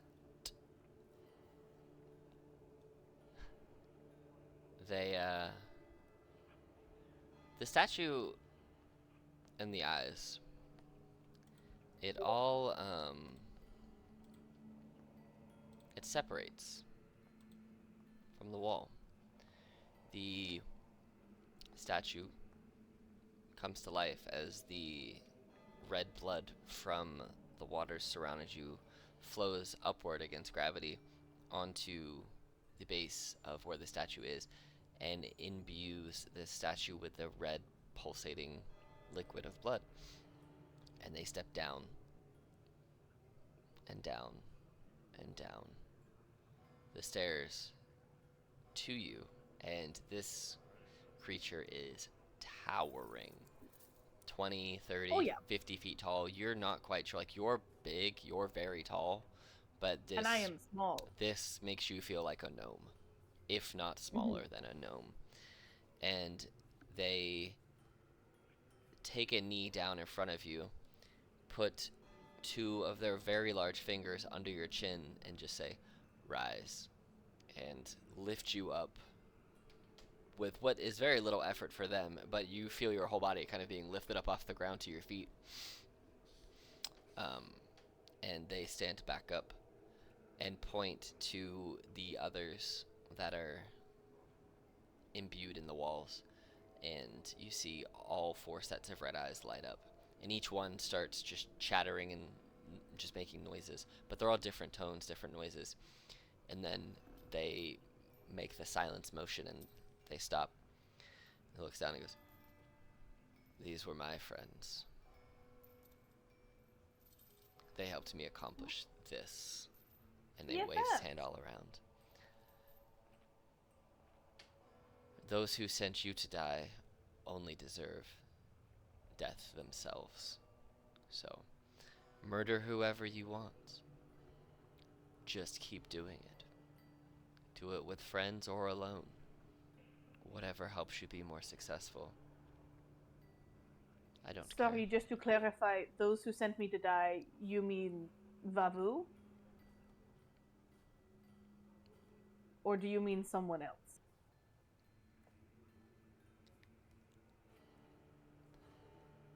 I will tell you but one thing more. Vavu is not who he presents as. This is the second time someone has said that, and this is no clearer than it was the previous time. No, I really appreciate you talking to me. This has been very good. I feel very close to you right now, God, and I really appreciate you being here for me as you always are. They nod. Well, if there's nothing else. That is it for now. Also, trust your comrades until they give you a reason not to. Jean's going to like rub her arm where there is definitely a trust nobody scar on her arm. But then she's going to like turn over to see another scar that's trust God, trust only God, and is like, well, I guess one of those things supersedes the other one. That doesn't actually say any of that. That's just the internal monologue.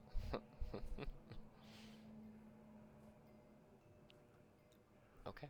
Merci beaucoup, mon Dieu.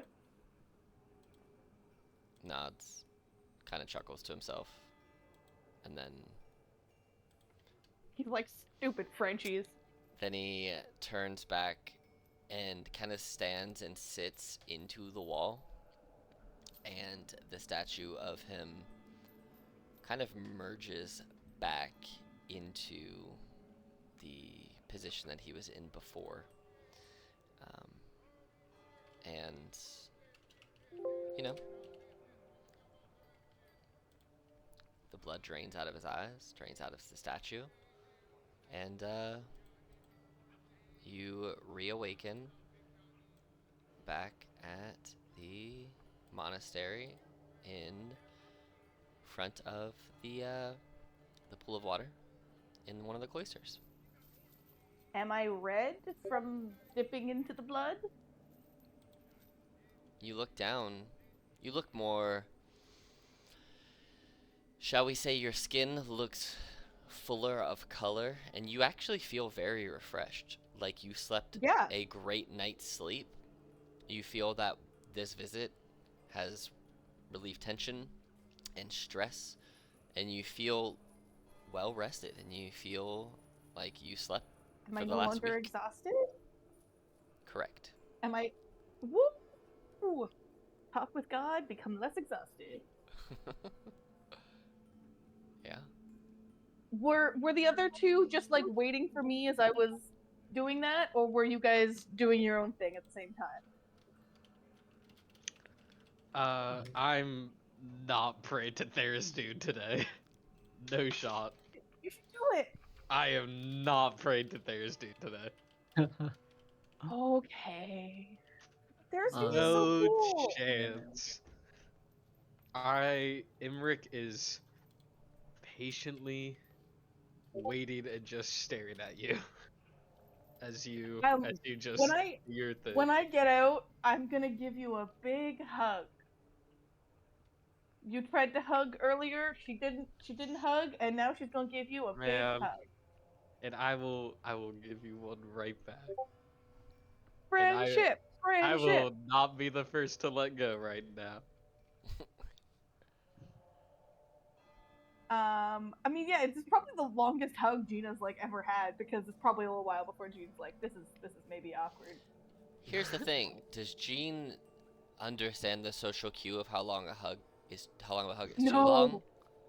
Ooh, you are also so right. Jean has no context. She just has her own personal like, this feels weird, and nothing else. And we just stay there for eternity. And we just Be BFF friends. hug. As Marin is doing what? Because I didn't mean to exclude him from the hug. Marin tried to do some praise, I guess, but he's not super. I guess familiar is the best word to describe it.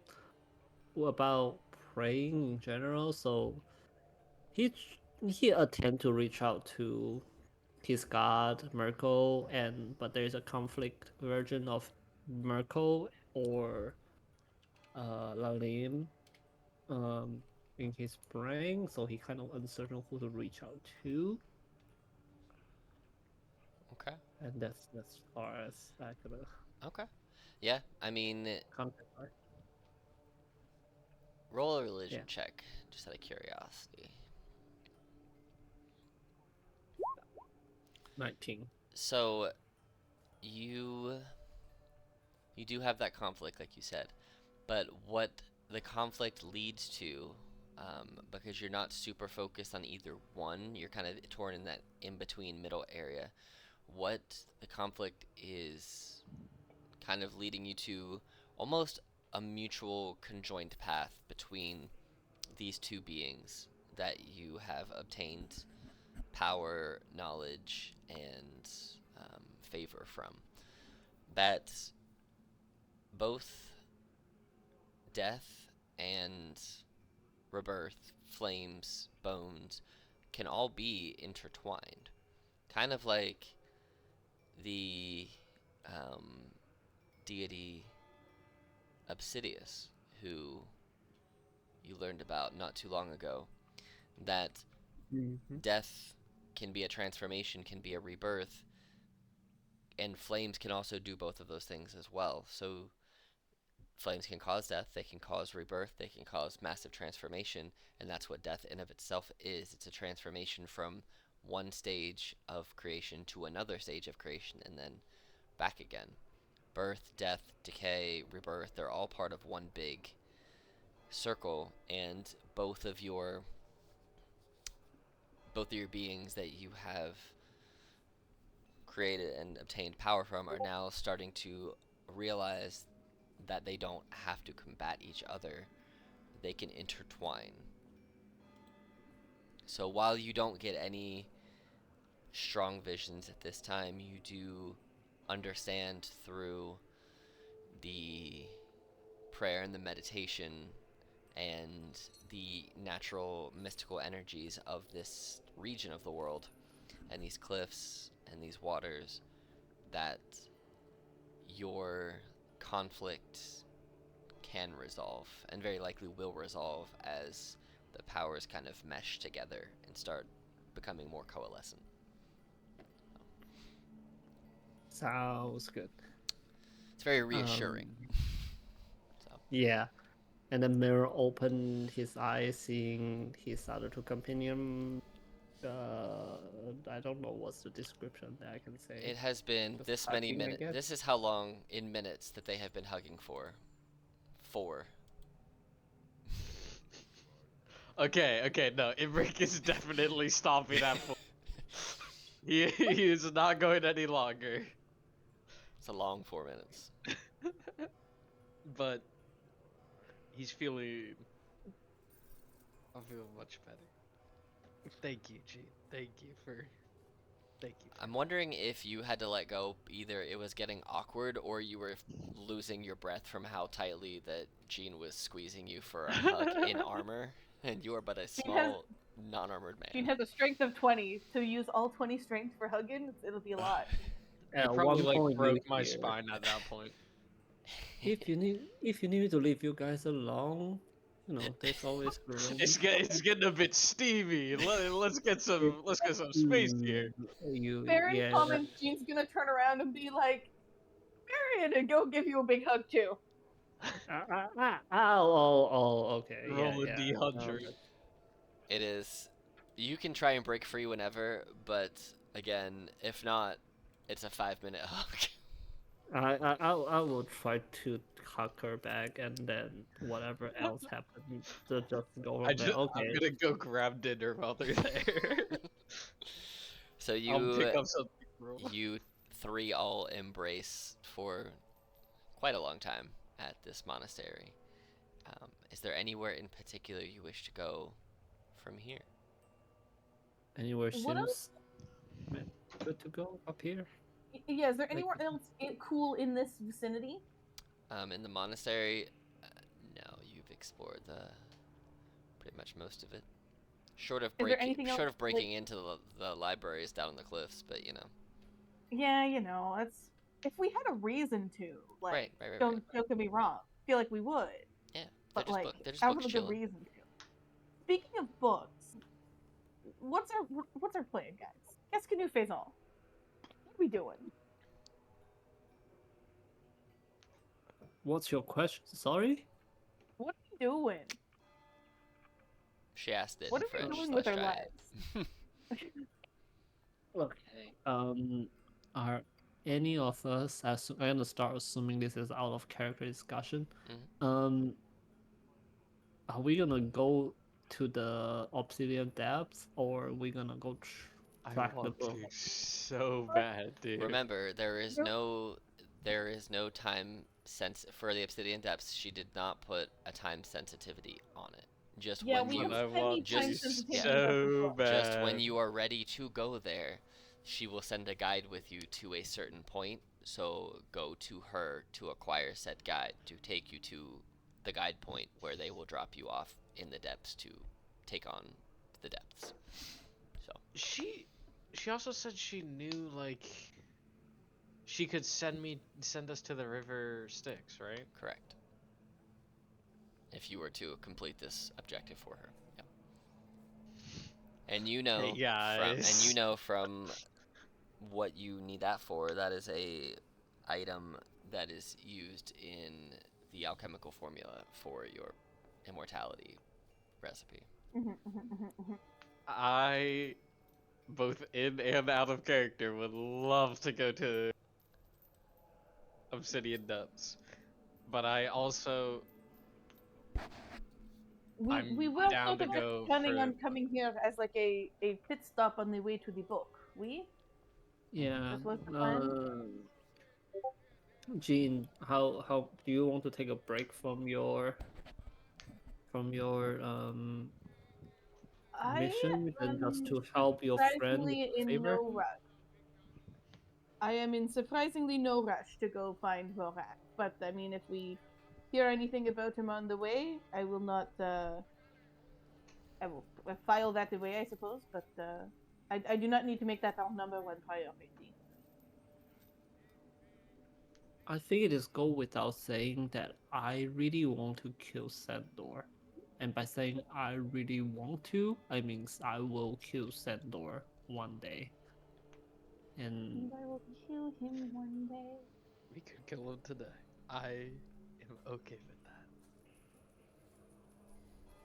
I know the book is something important that we would probably come across and probably be useful to us. And I was hoping that Sandor's knowledge may be useful to us at one day.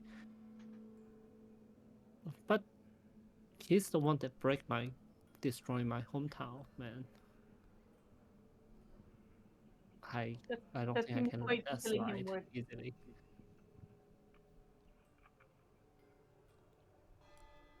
What did you say? I'm sorry. Oh, I feel like that is worthy of killing him. That he, destroyed your hometown. Yeah, but is it? Do you think we can find any more value out of him before we kill him, or can it just be seen worthless to us?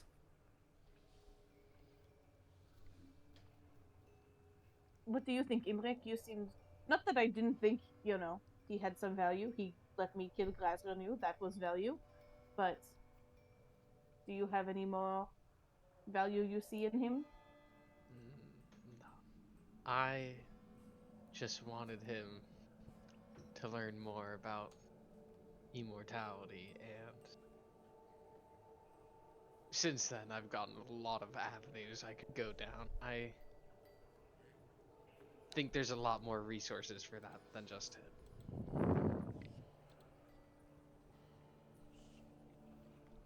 Yeah, I mean, his knowledge, I think that might help your goal a little bit more, Emmerich.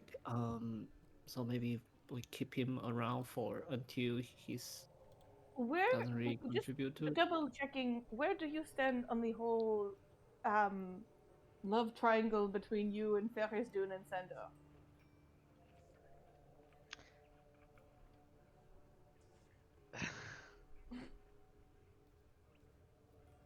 He is also very helpful. God, Gene, it's such a complicated question. I feel like I'm just a puppet in there's Dune's scheme and Sandor's scheme. So Sounds like we need to cut some strings. yeah, yeah, that's the simplest way of putting it. The question is, I guess the real question is, was there any hope of using Sandor to cut the strings to Theris Dune? Was that ever part of the goal here? I think there That's is. the smartest thing they have ever said since I met you. I think there is, but I also I think going down that route puts me at more risk of Theris Dune's dealings than I'm comfortable with. I made a blood oath to both of them, or maybe not blood oath, but I gave my blood to both of them, and I'm much more scared of what a god can do with my blood than a pathetic wizard.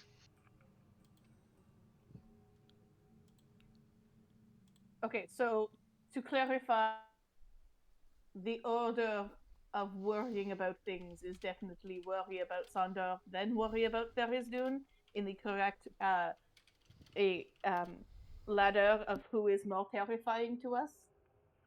Yes, that Okay. 100%. Just double I, checking we s- weren't going to try to use Sandor for the double cross. I certainly think that a guy will give much less shit about a normal being versus a normal being give a shit about you. Yeah? I don't know what you're saying. I'm saying that First Dune probably not gonna give as much shit about you as Sandor give a shit about you. That's that would be true if I wasn't actively helping the one trying to kill Theris dude. Oh yeah, that's true. Sorry. I am very comfortable killing Sandor right now. Boss fight this second, guys. Do You can teleport should we directly go? to his domain. Let's all just teleport and let's just do a boss fight right now. I mean, I do no longer have a point of exhaustion, so I'm no longer uh, down a bit. Um, Alex, just as out of character question, Mm. is the player for Rel, Uh is huh. she unavailable because of scheduling issue, or is she available just because story Oh, issue? she was gonna be in more sessions had you grouped up as a party, but since that didn't happen, she was only in the one. Okay, Yep. So had you okay. guys convinced her or joined up as a party for a little while, she would be whatever. You guys probably wouldn't be here. You would probably be somewhere else. But yes, so since she dipped out to where she is, um, that that character is effectively an NPC right now while she plays another character because they're in a completely different part of the world from where she left the group. So, yeah. But yeah. I look at my group and be like, let and look at and be like, maybe with I have to admit that giving Sandor our blood isn't a smart decision. No. But Oh, that would that we knew that was a stupid decision in the moment. But yeah, I'm not judging about that part. I'm just saying that it Mm. wasn't a smart decision to begin with. We so tricked Um, him. We like how literally maybe. everybody we have met has been like, "You gave blood to a necromancer, you yeah. idiot." But also, no one has really clarified what he can do with that besides obviously spy on us, which he could probably be doing at this exact moment. For how we know. Maybe. I Let think me we showed let him me. truth that thing too. Like I think he said that he won't be able to do that. But I also concerned that he would that would become a way that we can kill him. Like it will be something that's stopping us from killing him, which is something that I know nothing about blood magic, but with my limited arcana knowledge, that might be the case.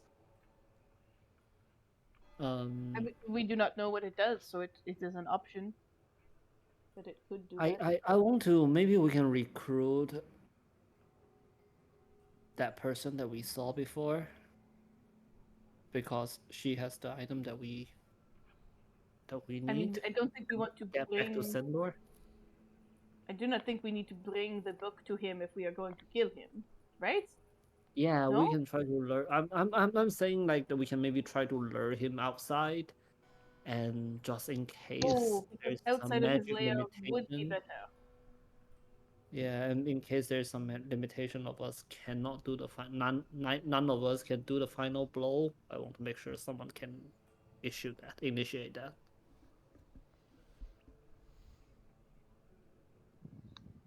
So we are looking for someone else. Okay, so the question is that our number one priority, or are we going to go do the cool Underdark thing? Obsidian Depths thing. We can, but if we can do that, but we need to be very prepared. I don't want us to just be I just lost want to down there. clarify. You want us to be very prepared to go do that, but we were like, no, we'll go and kill Sandor like literally right now without preparing for that much. Like, just I want you guys to realize the double standout here. I want to be prepared for any situation that's coming towards us, either facing Sendor or either we're gonna go to the Underdark. I'm ready to just go at any situation right now, man. You want to go to Sandor? I'll teleport you this second. You want to go to the Obsidian Depths? Let's go right now.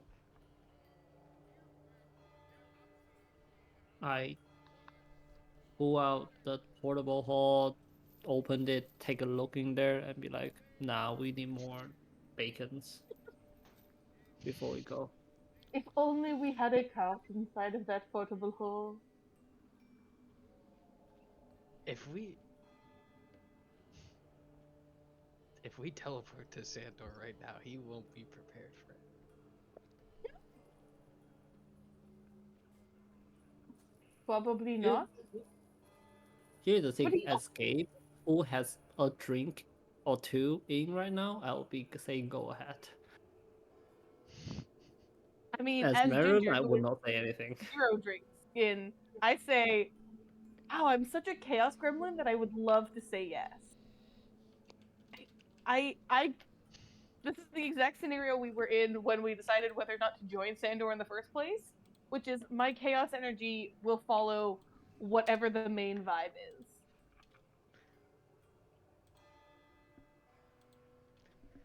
Marin, what do you want to do? Um, um, okay.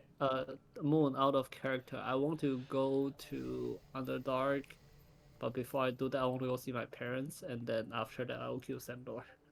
That's my player's thoughts. Oh, Underdark, as in the Obsidian Oh. Depths? Finding my first, I want to find my Oh, you wanna family, and then go to the Obsidian Steps, and then go kill Sandor. That's me as player your thinking. your family was in this general direction, yes? No? It's much towards the north. Oh, but was it? Oh, never mind. I'm not very good with directions. But as player, as you know, on the other hand, I don't much give a fuck. Is We that just gotta like commit to doing something, guys. We can't just sit here and be like, is there more of town we can explore? Maybe we'll just finish exploring town for today, and then make decisions. I mean, this entire conversation is definitely happening as we're walking around a town. What are you talking about? Alex, what have we been seeing while walking around town? You've been walking through the rich districts, kind of walking around, people giving you glances and looks, and, you know, What if we bought all of the potions to prepare for our next adventure as we're discussing our next adventure, and we just suddenly have them in our inventory? I don't think we're buying potions from the rich bitch part of town. Marin is definitely buying like random spices, some hams, You do not. uh, Why are you some. wasting your money? This is you only need to have protein and carbohydrates and vitamins. All of this fancy stuff is unnecessary. If you need to know one thing, James, food doesn't just keep you fat; it keeps you happy. Especially good cooking. I try to be a good cook. It's special, although I'm not a good cook, but I can still, just let me spend my money my way. Okay, people. And Right Alex, if you now, let me know how much money I need to spend to buy some like fancy ham, some wines, and some good spice. And we'll say like 15 gold pieces. Okay. right now, we can go to the Obsidian Depths because we're right here, and I think we'll be okay. I think we're spending too much time worried about the preparation. If things get bad, we're gonna run. The other option, we go to just teleport to Sandor, which feels a bit rushed right now, because we didn't really consider that. But I think we'll be okay again. But if you want to keep Sandor alive while we go to your parents, that's great. And then we have the book. How do we have the book? Where does the book come in that plan? As in, we can chase the book. Oh, okay. My vote is to listen to Baron because he actually has stakes in. But Yeah, I am also okay with listening to Maren. if Baron cannot make a decision, I will make a decision. What was my decision supposed to be? Remind me. What Sorry. You tell the order me, that we bro.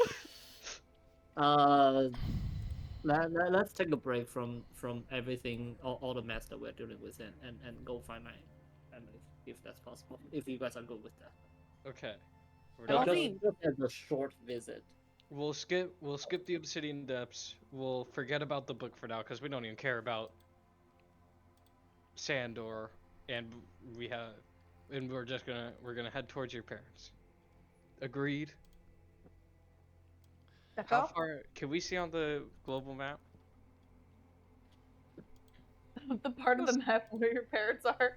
It's not horribly So, far. It's only so it's your only like parents 8 are in miles. two. So that's where I believe one of them was, and the other one was. I'll have to listen to back to where it was, but I don't think they were both in the same spot. But Oh, they are not at the same spot. I'll double check and listen back and Okay. remember for sure. But for sure, that's the spot where at least one of them are. So, but yeah, if you want to start Okay. heading Yeah. there, you certainly can. Is I it possible Um. to get in touch with them to be like, hello, we are on our way. It is. You have Maren the is. capability to do it. can I Wait. oh can Do I I? do sending? Yeah. Read the spell description of what sending says. What does Read your sending spell. say? Uh, I do mean, you know what my your parents look like? creature described to you. Oh, if you describe your There parents to you me, I go. can send a message. Oh my god. You literally What the have had fuck? that since you took that spell What many, the many fuck? real life months ago, and I just haven't told you because I'm like, he'll figure it out eventually, or he won't. What? Yeah, you've been able to do. You've been Uh. able to message your dad. You've been able to Baron, literally message anybody that you know the description of. So do you want do you want me to send a Um. message? Okay. Yeah, I will do my best to give you a description of who my parents are. Maybe give you a mental image if that's possible. I will say with And be like, telepathy because you can technically describe through your mind. I would say because a lot of times when people are thinking of something, it's hard to describe it in words. I would say for the purpose of descriptions for this, because you know what your parents look like so well that you could mentally picture them and you could get a very strong recollection just through that of what they yeah. look like. So, As I describe my dad, I will be like, imagine me, but but look like Gene. size Awesome. other Excuse me, guy. what? So That's their always child. good. Solid. I like to imagine at first you think of a child that looks like both of them together, but then you think of an older person. I don't have a description for my mom, so Okay. there's that. Well, So you have 25 words. What do you want your message to say? just can you tell them that you are Marin's wise wind's friend. I'm sorry, you have to say your last name for them to know who you are. They won't figure. Are there multiple There Marians we are can come from? there are many Marins. Marin is not an uncommon name. Like they can just tell. Like we have never met any other Genevieve. I mean, you are certainly the first one I met. Maybe it's a. I mean, I'm a human. There are many of us on this continent. That's true. It is a giant name. The short form, of course, is more common amongst you human people, but the long form is definitely giant, more specific. Um, I your can can you tell them send a message says your son Marin is on his way towards the north to find you. I can do that. I You want me to don't ask know. It's been so long since I don't like all of this came up so suddenly. How I about don't know what to we talk to my parents. how about we ask where they are to just make sure that Perhaps that was Can, the Perhaps- right. can you tell us where you guys are? think- Exactly. I think that'd be a good start, and if they respond and want to talk more, I can cast this a couple more times. You can say all of what Marin said, and then can you tell me where you are? That'll be exactly 25 words. Oh yeah, it is. Do you want me to do that, Marin? If you could, please. And yeah, I'll send it.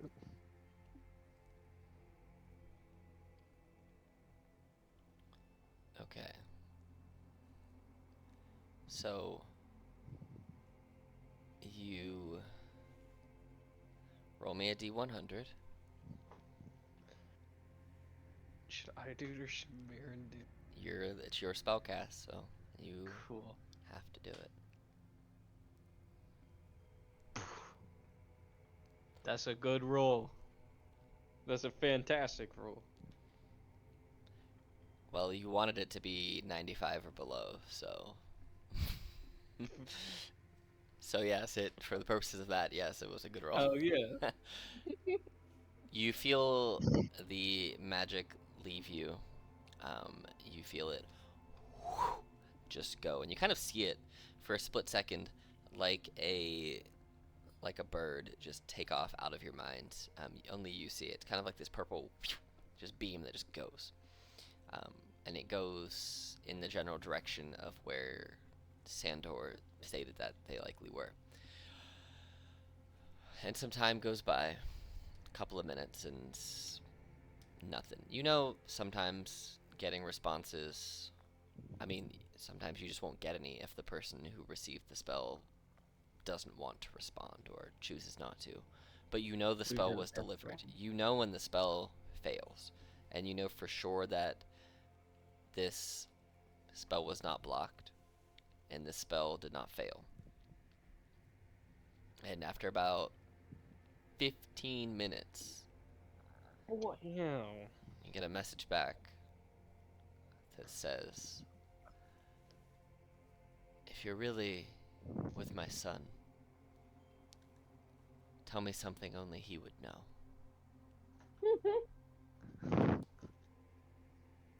Making I'll us waste tell that another to spell Marin. slot. Ugh. Is it I sound mean, like think Gaia about or this. sounds like a Think about lady? this. You're just doing Oh. your stuff, then you get a random mental message from a voice you've never heard 100%. in your life claiming to be with your child. What? How would you respond, if at all? Oh, creepy AF. Right, I- right. That's just a Completely scam. related. Guys. It's a Is scam. this sounds like a guy or this sounds like a lady? You need to go buy gift cards. It sounded to- like Ooh, that's a good question. it sounded like a man. Not like a man. Yes, the voice that. Well, I guess you I heard. would have known who I sent it to. Yeah, you would have known you sent it to his dad. So Okay, yes. yeah. And it Tell came- him that Marin say that when I was 8, you took me out to hunt you This is a lot you of legit took me words. You outside only to have teach me how 25. to hunt a deer, and I shot you in the butt cheek, very well, left side. This is more than 25 Perfect. words. That's fine. We can compress it down. Marin said that he shot you on the butt cheek on the left Fair. at age of 8. Okay. You send that message. Some more time goes by. Roll a D100 again. Same thing. You want it to Can be. we say the bad numbers are like 15 through 20? No. It could be 1 through 5 or 96 through 100. God damn it. I was gonna say 30 to 35, but decided I didn't want to go in the middle. So here we are. The message goes through. It's not blocked. Does not fail. This time a message comes back comparatively quickly. It's still about 3 or 4 minutes. It says,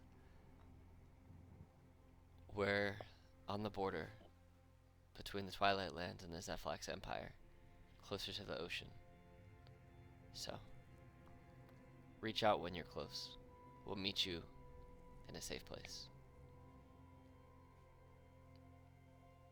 Does Imric describe the vibe of that like what he heard to me, and does it sounds like what my dad would say?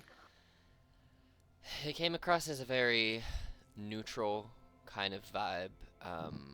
There was a hint for a split second there of maybe a little chuckle, but it sounds very cautious, and it's not shocking that it's coming across as cautious based on what happened to your village and the fact that he hasn't heard from you or seen you since then. So you understand the cautiousness. So, Okay. it makes perfect sense for the situation at hand where you haven't spoken with your parents in a very long time, and all of a sudden now they're getting a message out of the blue from a voice they don't know saying they're with you. Suspicious for sure. So all due caution is it makes sense to you. So, but all they said was basically within that square closer to the ocean. Just I like Marin look at his companion and be like, can we go towards the direction? Of course, Bear. Of course, that's what we said. We said we could do that. We now just have slightly more information to go do that. All right, you guys got somewhere between like 75 to 85 miles to get in the general direction of that. What we'll do is we will do any last travel plan prep at the beginning of next session, and you guys can start your journey towards there. Yay! But for now, we'll pick up again next time. So, bye.